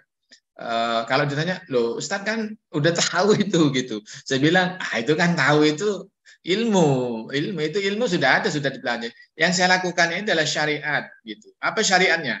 Kalau ingin perbaik, ya lebih baik harus belajar. Ini sekarang sedang menjalankan perintah itu, saya harus belajar. Ya. Sudah tahu itu kan kemarin. Tahunya itu, belajarnya itu sendiri loh, itu perintah Nabi. Udah belajar aja gitu. Jadi saya kira itu dorongan pertama ya, gampang. Mohon izin dulu ketika saya menikah ya, nggak apa-apa ya cerita nikah walaupun puasa ya. Itu kan salah satu di obrolan sama istri itu kan saya bilang bisa nggak nanti kalau kita punya anak menyusuinya 2 tahun gitu. Itu kan nggak mudah ya, ibu-ibu ini sekarang. Ketika diskusi itu kan sampailah kepada beberapa teknis, nanti kalau kerja, nanti kalau gini gitu ya. Terus sampai istri saya nanya, memang ngapain sih kok harus 2 tahun gitu. Kasih buku, itu buku ada, menyusui 2 tahun keuntungannya gini-gini. Tapi itu kan ilmiah, itu kan ilmiah. Bilang dorongan yang paling tinggi dari saya itu sederhana. Ada perintah dalam Quran atau ada anjuran dalam Quran, kalau kita mampu ya kita kerjakan. Gitu aja selesai. Misalnya Allah katakan, haulaini kamilaini liman arada ayyutim maradha'a, lek gelem ya kan nyusuni 2 tahun. Ya sudah kita lakukan aja 2 tahun. Gak usah dipikir terlalu jauh, ya sudah dilakukan aja. Karena perintah Nabi, anjuran Nabi, perintah Allah, anjuran Allah pasti naik. Gitu. Saya kira itu energi tertinggi bagi kita.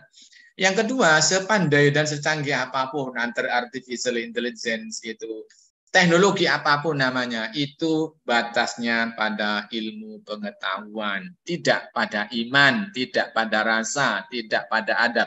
Padahal dalam prinsip Islam, al-adab qabla al-ilm.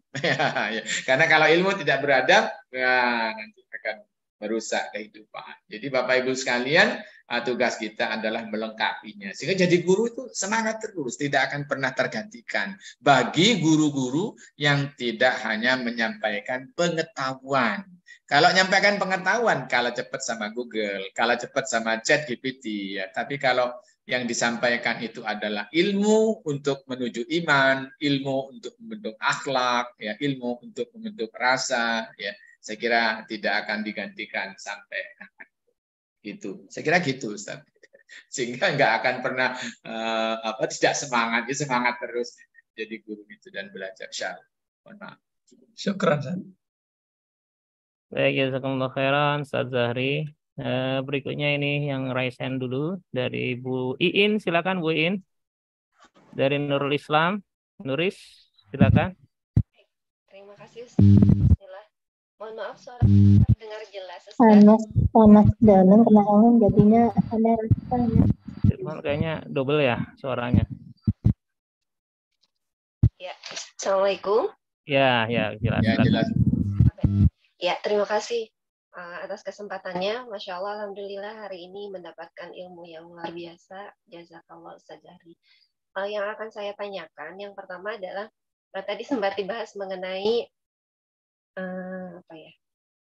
jangan kita ada di zona nyaman begitu ya Ustaz ya. Nah, yang ingin saya tanyakan bagaimana tips atau triknya atau caranya agar kita tidak selalu ada di zona nyaman, agar nanti juga kita bisa kreatif ya ketika mendampingi murid di sekolah ataupun anak kita sendiri di rumah. Itu yang pertama. Kemudian yang kedua, bagaimana Ustadz cara kita agar anak-anak, saya kan memiliki anak yang memang di pesantren gitu ya. Saya ingin dia itu memiliki growth mindset sesuai dengan tahap perkembangannya dia gitu. Hanya saja mungkin di sini ada kendala karena kan memang di pesantren ya, jadi kita bertemunya juga saat libur gitu. Di yang saya lihat sepertinya bukan ada penurunan sih, mungkin agak kalau kita tanya tuh tidak tahu gitu jawabnya seperti itu, atau sebetulnya mungkin dia bisa, hanya saja yaitu tadi mungkin growth mindset-nya masih perlu diasah. Itu bagaimana caranya ya Ustadz ketika kita memiliki anak yang memang tidak bersama kita saat belajar gitu, saat sekolah, untuk menumbuhkan mindset tersebut. Terima kasih atas waktunya. Assalamualaikum warahmatullahi wabarakatuh. Waalaikumsalam. Monggo, Ustaz Zahri. Yang pertama, Ibu sudah bagus. Berarti ya sudah bagus. Kenapa? Karena sudah menyadari bahwa tidak bagus kalau selalu berada di zona nyaman. Ya, punya kesadaran itu sudah modal. Ya, sudah modal. Yang kedua, bagaimana? Ya, Ibu berarti harus terus kalau saya itu kalau ini sering gini, Ibu harus pergi, harus pergi, meninggalkan yang lama gitu ya. Contoh gimana itu? Kalau perlu ya, nanti setelah acara ini laptop Ibu langsung diformat ulang, kosong langsung, gitu ya. Laptopnya Ibu itu loh langsung diformat ulang, kosong. Flash disk disimpan, dikunci. Kalau lebih ini dibuang aja gitu ya. Biar Ibu berubah gitu ya. Kalau memang harus sampai seperti itu. Jadi prinsipnya kita harus menciptakan ekosistem namanya ya, satu ekosistem yang menyebabkan kita ini memiliki mindset yang tumbuh. Ya, ekosistem itu apa? Ekosistem itu bisa lingkungan, ya bisa orang. Kalau lingkungan ya berarti physically ada misalnya peralatan yang kita pakai, sarana yang kita pakai itu selalu itu dari dulu sampai sekarang, maka ya tentunya itu harus diusahakan diperbaiki, dirubah ya misalnya ya. Yang kedua apa? Ekosistem itu bisa orang itu berteman, berarti ya bertemanlah dengan orang-orang yang punya mindset tumbuh, berarti ya bermindset tumbuh. Ya kalau kita berteman dengan orang-orang bermindset tumbuh, saya yakin nanti akan ikut ya. Kalau kata Nabi, kalau ingin lihat iman seorang, ilihat temannya, gitu ya. Teman-teman siapa, maka dia seperti itu. Berteman dengan orang jual minyak wangi, ya ikut harum. Ya, jangan kita ingin bermindset tumbuh, ya tidak di zona nyaman, tetapi kita bermain di zona nyaman, ya nggak bisa, ya nggak bisa. Yang ketiga, lakukan ya, do something ya, harus mencoba sesuatu ya, jangan hanya bergaul, jangan hanya menciptakan ekosistem, tapi do something, lakukan sesuatu yang baru yang memang belum pernah dilakukan. Jangan takut jatuh, karena kalau jatuh bisa bangkit lagi itu ya. Nah, kalau takut jatuh nanti jatuh ya nggak pernah bisa bangkit lagi ya. Maka lakukan sesuatu ya. Kalau gagal kan nggak apa-apa ya, nanti coba lagi, gagal coba lagi ya. Nah, kalau kita sudah terlatih nanti akan tumbuh ya.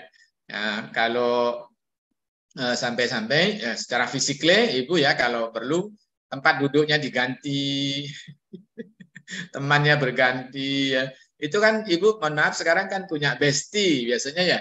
Punya bestie, di kantor punya bestie, di rumah punya bestie. Besok bilang sama bestinya, bestie, aku mau ganti teman dulu ya setahun ke depan, biar tidak ada di zona nyaman. Gitu ya. Karena itu berpengaruh Bu, ya berpengaruh. Kalau bestinya mindsetnya tumbuh, tentunya menguntungkan. Tapi setumbuh-tumbuhnya orang yang ada di sekitar kita masih banyak lingkungan yang luas ya. Nah tentunya Bapak Ibu sekalian bergaul lebih luas, tentunya membaca buku lebih banyak, bergaul lebih banyak. Kalau Ibu tinggal di Jakarta, ya sekali-sekali ke Surabaya. Kalau di Indonesia, ya sekali-sekali ke luar negeri, gitu ya. Kalau tidak bisa langsung, ya Ibu bikin komunitas di media sosial, di dunia internet, teknologi, saya kira itu mudah ya. Sekarang tidak sulit. Di Facebook cari aja Ibu teman satu orang dari luar negeri gitu, guru gitu ya, disapa-sapa saja kalau nggak bisa ke luar negeri sendiri gitu. Disapa, nyapa, tanya apa gitu. Nanti akan tumbuh ya, Ibu kebiasaannya untuk bermindset lebih luas. Yang kedua, bagaimana kalau anak kita di pondok? Bapak Ibu sekalian, sebenarnya di pondok itu punya potensi yang besar untuk bermindset tumbuh. Ya. Kenapa? Karena pondok itu memiliki keragaman yang tidak dimiliki di rumah dan tidak dimiliki di sekolah. Hanya saja kadang-kadang kita perlu membantu mendefinisikan keragaman yang mendorong dia bermindset tumbuh. Jangan sampai anak mengalami kebingungan ada di pondok tapi mau dirumahkan gitu ya, bingung. Ya karena orang kita kadang sebagai orang tua itu tidak bisa melihat potensi pondok yang sebenarnya pondok itu memiliki keragaman ya yang luar biasa. Ya, pondok itu luar biasa ya, pondok itu. Bapak Ibu sekalian, jangan lupa ya Indonesia sebelum ada pondok pesantren sudah ada. Sebelum lembaga pendidikan formal di Indonesia ini ada, pondok pesantren sudah ada. Ya, dan saya bilang beberapa tahun lalu ya di dalamnya Gus Dur di Pondok Pesantren Birang, lembaga pendidikan yang berhasil menghasilkan presiden di Indonesia itu salah satunya ya model pesantren. Siapa presidennya? Ya Gus Dur, ya Gus Dur. Menteri Agama ya dari pondok pesantren banyak. Apalagi sekarang ya banyak. Dirjen ya itu banyak. Ya, jadi pondok pesantren sebenarnya sangat luas dan luas ya. Bahkan ilmu-ilmunya juga sangat luas dan luas ya. Kalau misalnya pondok yang tempat anak kita berada itu masih ada hal-hal yang kurang, ya tentunya kita sebagai partner dari pondok, dari boarding, kita memberikan usulan, masukan yang konstruktif ya tentunya ya. Saya kira gitu Bu. Ini Ustadz Atar ya, saya ini dari Karawang tuh minta materi. Materinya sudah saya kirim ke Ustadz Rashid Ridha ya, jadi nanti bisa di-share di sana. Atau kalau perlu saya ini di chat sini nanti juga bisa. Tapi tadi sudah saya kirim Ustaz Atar ya, jangan khawatir. Gitu Ustaz Furqan. Jazakumullah khairan Ustaz Zahri atas penjelasannya. Berikutnya dari Kawakib nih ada nih. Ada Bu Fia. Silakan Bu Fia. Setelah itu nanti Ustaz Fatur Rahman. Ya baik, bismillahirrahmanirrahim. Assalamualaikum Ustaz. Assalamualaikum warahmatullahi wabarakatuh. Saya bertanya, tadi kan sudah dijelaskan belajar itu menghadapi tantangan, problem solving, dan juga making progress. Dan kalau menurut riset tadi itu baru ditemui mengembangkan growth mindset itu di mahasiswa dan juga anak SMA. Nah, bagaimana cara kita sebagai guru dapat menumbuhkan growth mindset itu di anak usia dini? Syukran. Wassalamualaikum warahmatullahi wabarakatuh. Waalaikumsalam warahmatullahi wabarakatuh. Ada lagu ya zaman dulu ya. Apa mengajar di usia tua itu bagai mengukir di atas batu kan gitu ya. Mengajar di usia dini itu bagai mengukir di atas air. Jadi kalau tadi risetnya itu di SMA dan di mahasiswa, mestinya kalau semakin kecil pendidikan itu semakin mudah ya. Semakin mudah. Jadi jangan khawatir ya Ustazah, Ibu. Tentunya capaian-capaiannya ya berbeda ya, berbeda. Jadi kalau saya sering ilustrasikan itu, kalau ibaratnya Ibu tahu tanah liat, lalu Ibu mau membuat patung dari tanah liat, gitu. Kalau di pendidikan di KB, TK, mungkin di SD kelas awal, gitu ya, mungkin sudah berbentuk patung, tapi masih lembut, tanahnya masih belum kering, gitu ya, belum kering. Kalau kesenggol, ambiar ya bisa. Artinya apa? Bahwa proses-proses bentukan yang dilakukan di KBTK itu perlu penguatan-penguatan lebih lanjut. Ingat Bapak Ibu sekalian, selain Bapak Ibu sering membaca buku-buku psikologi tentang perkembangan, ya, Harlock, apalagi Resnick, buku siapa lagi itu yang terkenal itu ya, buku-buku psikologi. Jangan lupa Ibu Bapak juga membaca perkembangan teori perkembangan Islam, ya. Kalau di buku-buku psikologi modern itu kan sampai SMA itu masih mencari jati diri gitu ya. Kalau di dalam Islam 15 tahun akil balik. Wah, sudah matang harusnya. Singapura menetapkan siswa 14 tahun, saya kelas 2 SMP sudah harus bisa memutuskan tentang masa depannya. Ya kita, ya itu jangan lupa ya. Akil balik itu artinya sudah sempurna seharusnya. Karena tidak mungkin Allah memberikan tanggung jawab kepada seorang muslim yang akil balik dengan beban seperti orang dewasa. Ya, kalau dia tidak sempurna. Gitu ya. Sehingga Ibu menurut saya mudah, itu dari si filosofi. Yang kedua, tentunya kalau semakin ke bawah proses mengembangkan growth mindset ini semakin banyak dikembangkan melalui aktivitas, ya, bukan dengan ceramah teori, ya, bukan, tapi dengan aktivitas-aktivitas yang terintegrasi dengan kegiatan-kegiatan, ya. Yang ketiga, kalau di semakin ke bawah semakin banyak penguatan, ya. Jadi guru KBTK itu harus murah apresiasi, ya, dan harus jeli dan cermat melihat kemajuan sekecil apapun dari setiap anak setiap harinya, agar kita bisa segera memberikan apresiasi dan terjadilah penguatan-penguatan. Ya, sinapsis dalam neuron otak itu, kalau mendapatkan apresiasi itu, maka dia akan mengeluarkan cabang baru, dan cabang itu akan segera bersambung lagi. Semakin padat, semakin banyak sambungannya itu, maka semakin kokohnya, semakin kaya dia ya, semakin cepat dia akan mengalami pertumbuhan ya.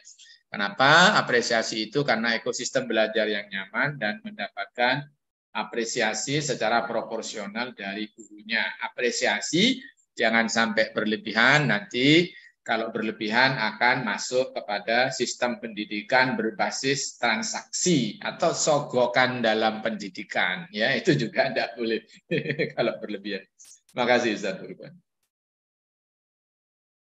Baik, Masya Allah ya.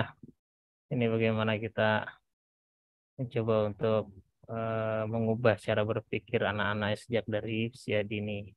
Terakhir, silakan untuk yang masih ada di raise hand sebelum nanti kita berikan kesempatan lagi.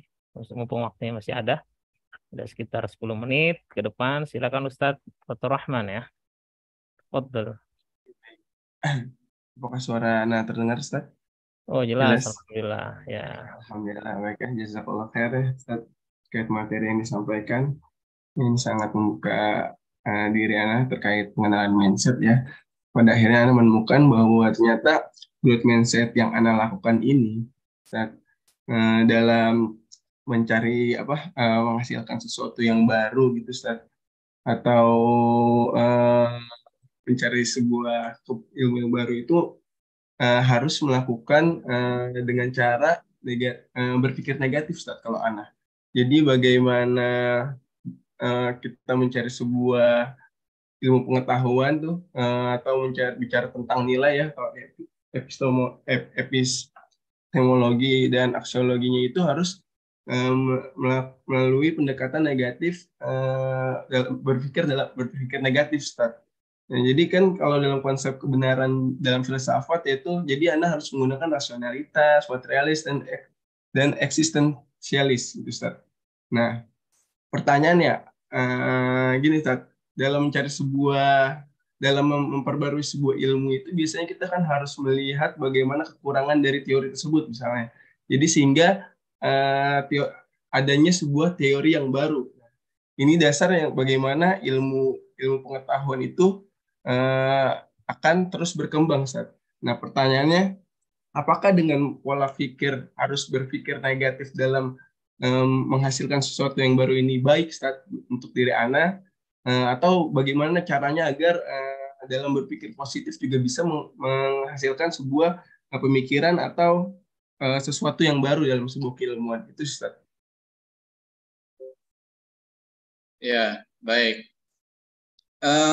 Kalau kita lihat pandangan-pandangan filsafat yang sampai hari ini dikagumi oleh masyarakat pada dunia ilmiah, epistemologi, ontologi, dan lain lagi, ogi-ogi yang lain itu, saya kira kita boleh mengambil sebagian dari situ, ya.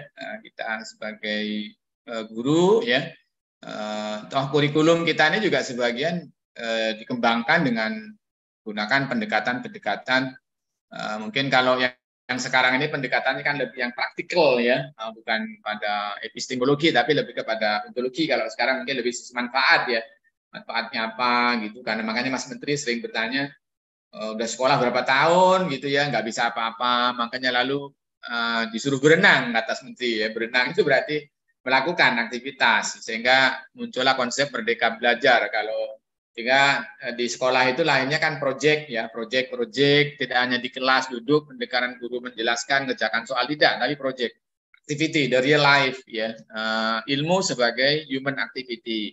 Kalau mahasiswa lalu ada kampus mengajar 3 bulan, 3 semester, bahkan mereka akan berinteraksi dengan dunia nyata, ya, tidak di kampusnya sendiri. Itu pendekatan-pendekatan, ya, dalam filsafat saya kira tidak semuanya buruk, ya, tidak semuanya. Walaupun tentunya setiap ilmu ada sisi yang harus kita lengkapi. Sebagai Muslim, ya, tentunya kita harus melihat pandangan-pandangan filosofis dari para ulama, ya, para kiai.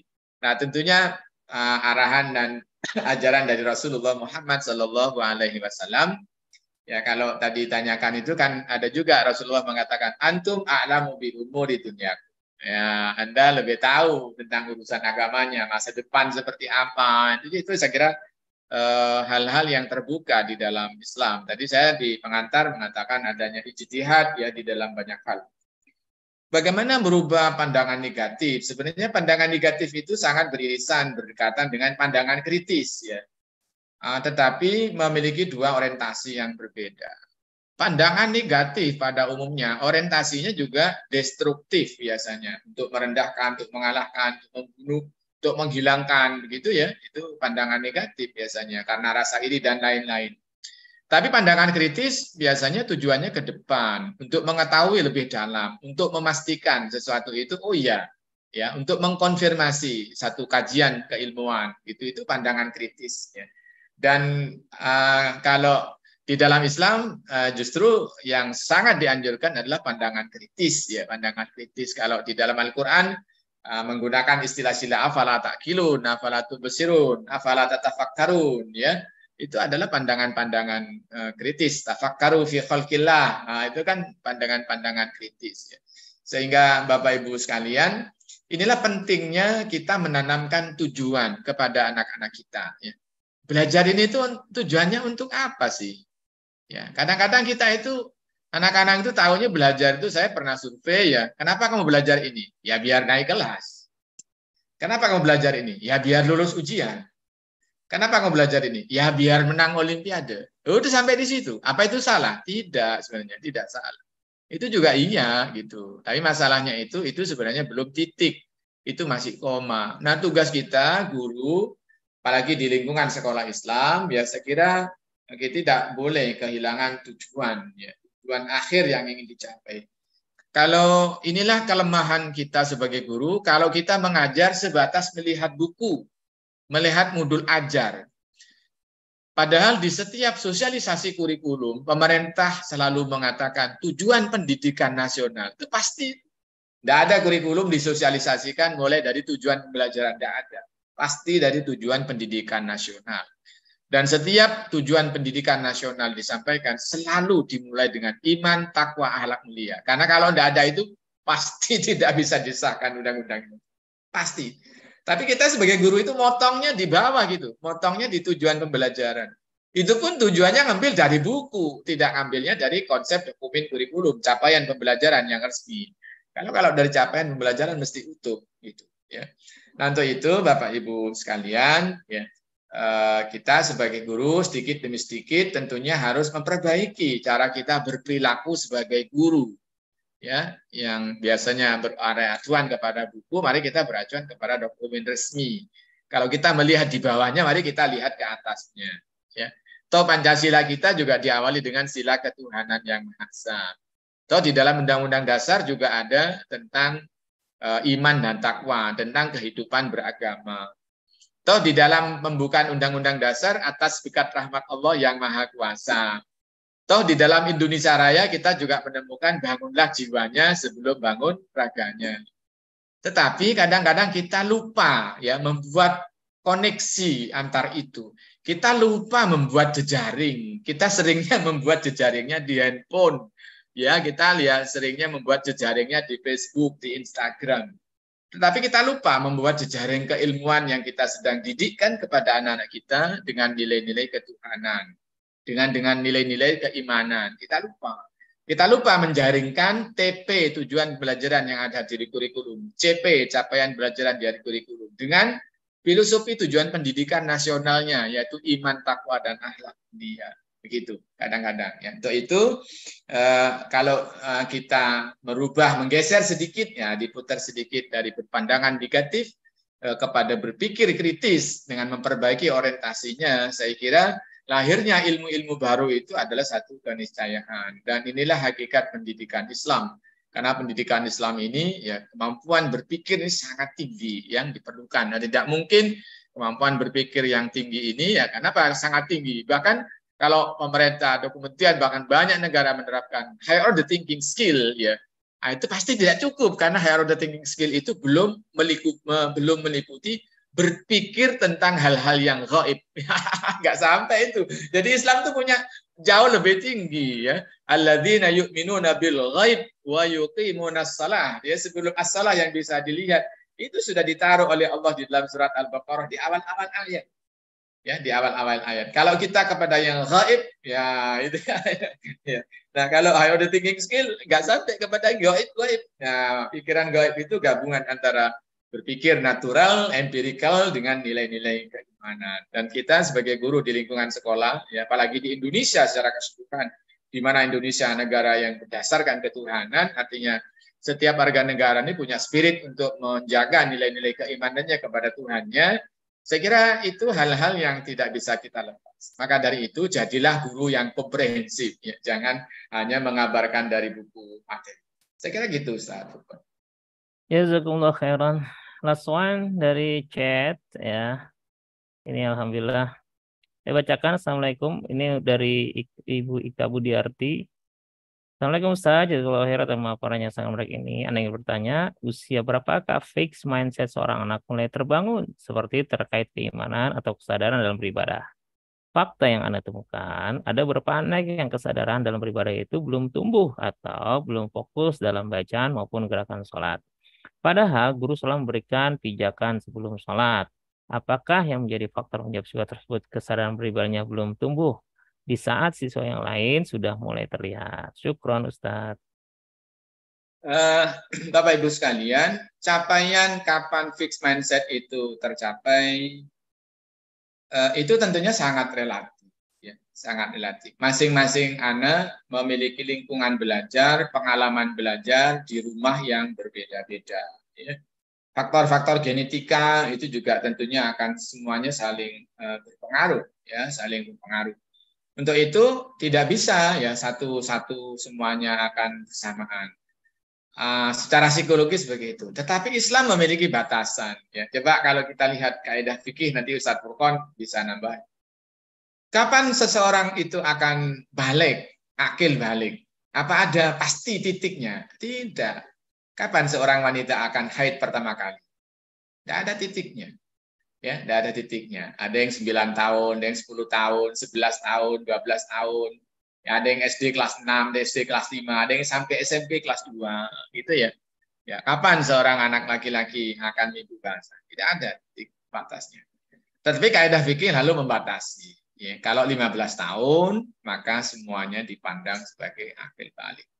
Artinya apa, Bapak Ibu sekalian? Kalau kita menggabungkan teori-teori perkembangan dalam psikologi dengan pandangan Islam, maka idealnya ya anak-anak yang sudah akil balik itulah ya dia sudah punya porsi fixed mindset pada pondasi-pondasi utama ya. Karena anak akil balik itu pada dasarnya dia adalah muslim dewasa yang masih muda. Ya, itu menurut saya istilah yang harus kita yakini. Jangan sampai kita lagi menggunakan istilah sedang mencari jati diri. Mencari jati diri sampai kapan jati dirinya? Muslim itu kalau sudah akil balik sudah jelas itu pasti. Jati dirinya dia muslim dewasa, dia dewasa secara syar'iyan. Ya, tanggung jawabnya kepada Allah bukan lagi kepada bapak ibunya, ya. Dia syar'iyan sudah kepada Allah. Raqib Atid sudah mencatatnya begitu. Tetapi dia umurnya masih muda, berbeda dengan saya yang sudah umurnya sekian tahun, begitu ya, tentunya berbeda. Nah, untuk itu para guru juga harus tahu mana hal-hal yang pokok, mana hal-hal yang memang harus dijaga. Misal, kalau anak-anak masih awal itu ya, melaksanakan sholat dengan senang dan lengkap sholatnya, walaupun masih ada telatnya, kadang masih disuruh-suruh. Saya kira itu satu capaian yang harus kita syukuri. Ya. Harus kita syukuri. Lengkap itu adalah harus fix, ya, harus disiapkan. Ya. Jadi tepat waktu itu adalah satu keutamaan. Ya, satu keutamaan. Tentunya satu idealisme, satu harapan kita semua. Ya, tetapi lengkap itu harus kita jaga. Dalam nilai-nilai keimanan, Bapak Ibu sekalian, tentunya menjadi seorang Muslim dengan akidah iman yang kuat itu ya harapan tentunya ya. Tetapi ingat di zaman seperti sekarang, dia tetap konsisten menjadi Muslim, dia tidak berpindah agama ke agama lain. Itu harus kita syukuri. Tumbuh berbagai macam fenomena anak muda sekarang ya di kampus, di sekolah, terutama di kampus-kampus di semester-semester awal itu. Berpindahnya anak-anak muda dari muslim menjadi non-muslim atau menjadi tidak beragama, ya itu sekarang tumbuh subur. Ya bahkan di beberapa waktu lalu saya sempat diskusi dengan anggota Komisi 10 ya, dari perwakilan di Pak Direktorat dari Dirjen ya tentang nilai-nilai ini dengan sangat keras ya saya ya tentang hal seperti ini gitu ya. Ini jangan sampai ya, kita tidak bisa membuat prioritas utama mana ya idealisme kita ini juga harus kita ada batas-batas di mana ruang-ruang itu memang satu pilihan-pilihan keutamaan yang tentunya harapan kita ya semuanya demikian. Tapi jangan sampai gara-gara begitu itu lalu kita lupa bahwa ini adalah satu proses tumbuh dan mana bagian-bagian yang harus kita syukuri, yang harus kita. Karena kalau jadi guru itu melihat kurangnya saja gitu muridnya ya kurang gini nanti capek jadi guru nggak bisa bahagia ya. Jadi guru udah nggak bahagia nanti ya pulang ke rumah capek ya di rumah menjadi masalah di masyarakat jadi tidak ramah karena capek sama wali murid kita juga tidak nyaman ya karena kita capek dan tentunya menjadi orang yang tidak bersyukur tentunya bukan sesuatu yang kita inginkan ya. Saya kira kita harus menjadi orang yang senantiasa bersyukur atas kemajuan-kemajuan ini. Kita doakan, kita sempurnakan dengan doa kita kepada Allah. Saya kira gitu Ustaz Furqon. Baik, jazakumullah khairan katsiran kepada Ustaz Zahri yang membuka. Ustaz mau diizin Surabaya sudah ada. Ya, kita langsung tutup ya. Saya kira Bapak Ibu sekalian, mohon maaf saya masih mungkin ada sejumlah orang yang akan bertanya tapi karena sudah ada nasar di Surabaya, saya mohon izin. Monggo, silakan. Untuk pertemuan hari ini bahwa growth mindset adalah satu kebutuhan bagi kesuksesan anak-anak kita di dunia ini maupun kebutuhan kita sebagai muslim agar tidak menjadi masyarakat yang tertinggal ya dengan berbagai macam kemajuan di dunia ini tapi sekaligus kita juga agar tidak menjadi seorang muslim yang stagnan yang jumud bahasa ininya ya yang tidak bisa menjalani kehidupan ini dengan modern padahal Al-Quran diturunkan oleh Allah Subhanahu wa taala itu sepanjang hayat. Sudah nggak ada pijakan lagi, nggak akan ada Quran baru, nggak ada. Quran ya nggak akan ada Quran baru. Dan tidak mungkin Quran itu tertinggal, nggak mungkin. Artinya apa? Ruh di dalam Quran itu sendiri sebenarnya mengandung growth mindset. Karena tidak mungkin Kalau Quran itu tidak growth mindset, akan menuntun manusia sampai ke akhir zaman. Saya kira begitu, Ustaz Furqon. Terima kasih Bapak Ibu, mohon maaf. Mohon saya didoakan keluarga saya agar tetap istiqomah di jalan kebaikan. Sekali lagi terima kasih, mohon maaf. Ihdinas siratal mustaqim, wallahu muwaffiq ila aqwamit thoriq. Assalamualaikum warahmatullahi wabarakatuh. Waalaikumsalam warahmatullahi wabarakatuh. Jazakumullah khairan. Saya mohon izin langsung off ya, Ustaz. Ya. Mohon izin, Ustaz. Baik, Bapak Ibu. Jazakumullah khairan kebersamaannya, Ustaz Zahri juga, para panitia yang alhamdulillah di hari ke-23 ini kita terus memberikan yang terbaik untuk penguatan pemahaman kita, khususnya bagaimana kita berinteraksi dengan dunia pendidikan yang akan selalu berkembang, begitu juga cara berpikir juga harus berkembang, seiring dengan pembahasan kita tentang growth mindset. Semoga berkah untuk semua. Allahumma inna nas'aluka ilman nafi'an katsira, ya Allah, semoga ilmu senantiasa bermanfaat dan banyak kita dapatkan. Wa amalan salihan makbula, setelah kita memahami, kita jadikan ini sebagai landasan kita amal-amal, semoga Allah Subhanahu wa taala berikan untuk kita semua. Kita akhiri dengan kafaratul majelis bersama-sama. Subhanakallahumma wa bihamdika asyhadu an la ilaha illa anta astaghfiruka wa atubu ilaik. Dari panitia mengucapkan terima kasih dan mohon maaf apabila ada ketidaknyamanan, kekurangan. Semoga Allah Subhanahu wa taala terus memberikan keberkahan kita di penghujung Ramadan ini. Lebih kurangnya mohon maaf. Assalamualaikum warahmatullahi wabarakatuh. Waalaikumsalam insyaallah ya. warahmatullahi wabarakatuh. Ila liqa gadan insyaallah.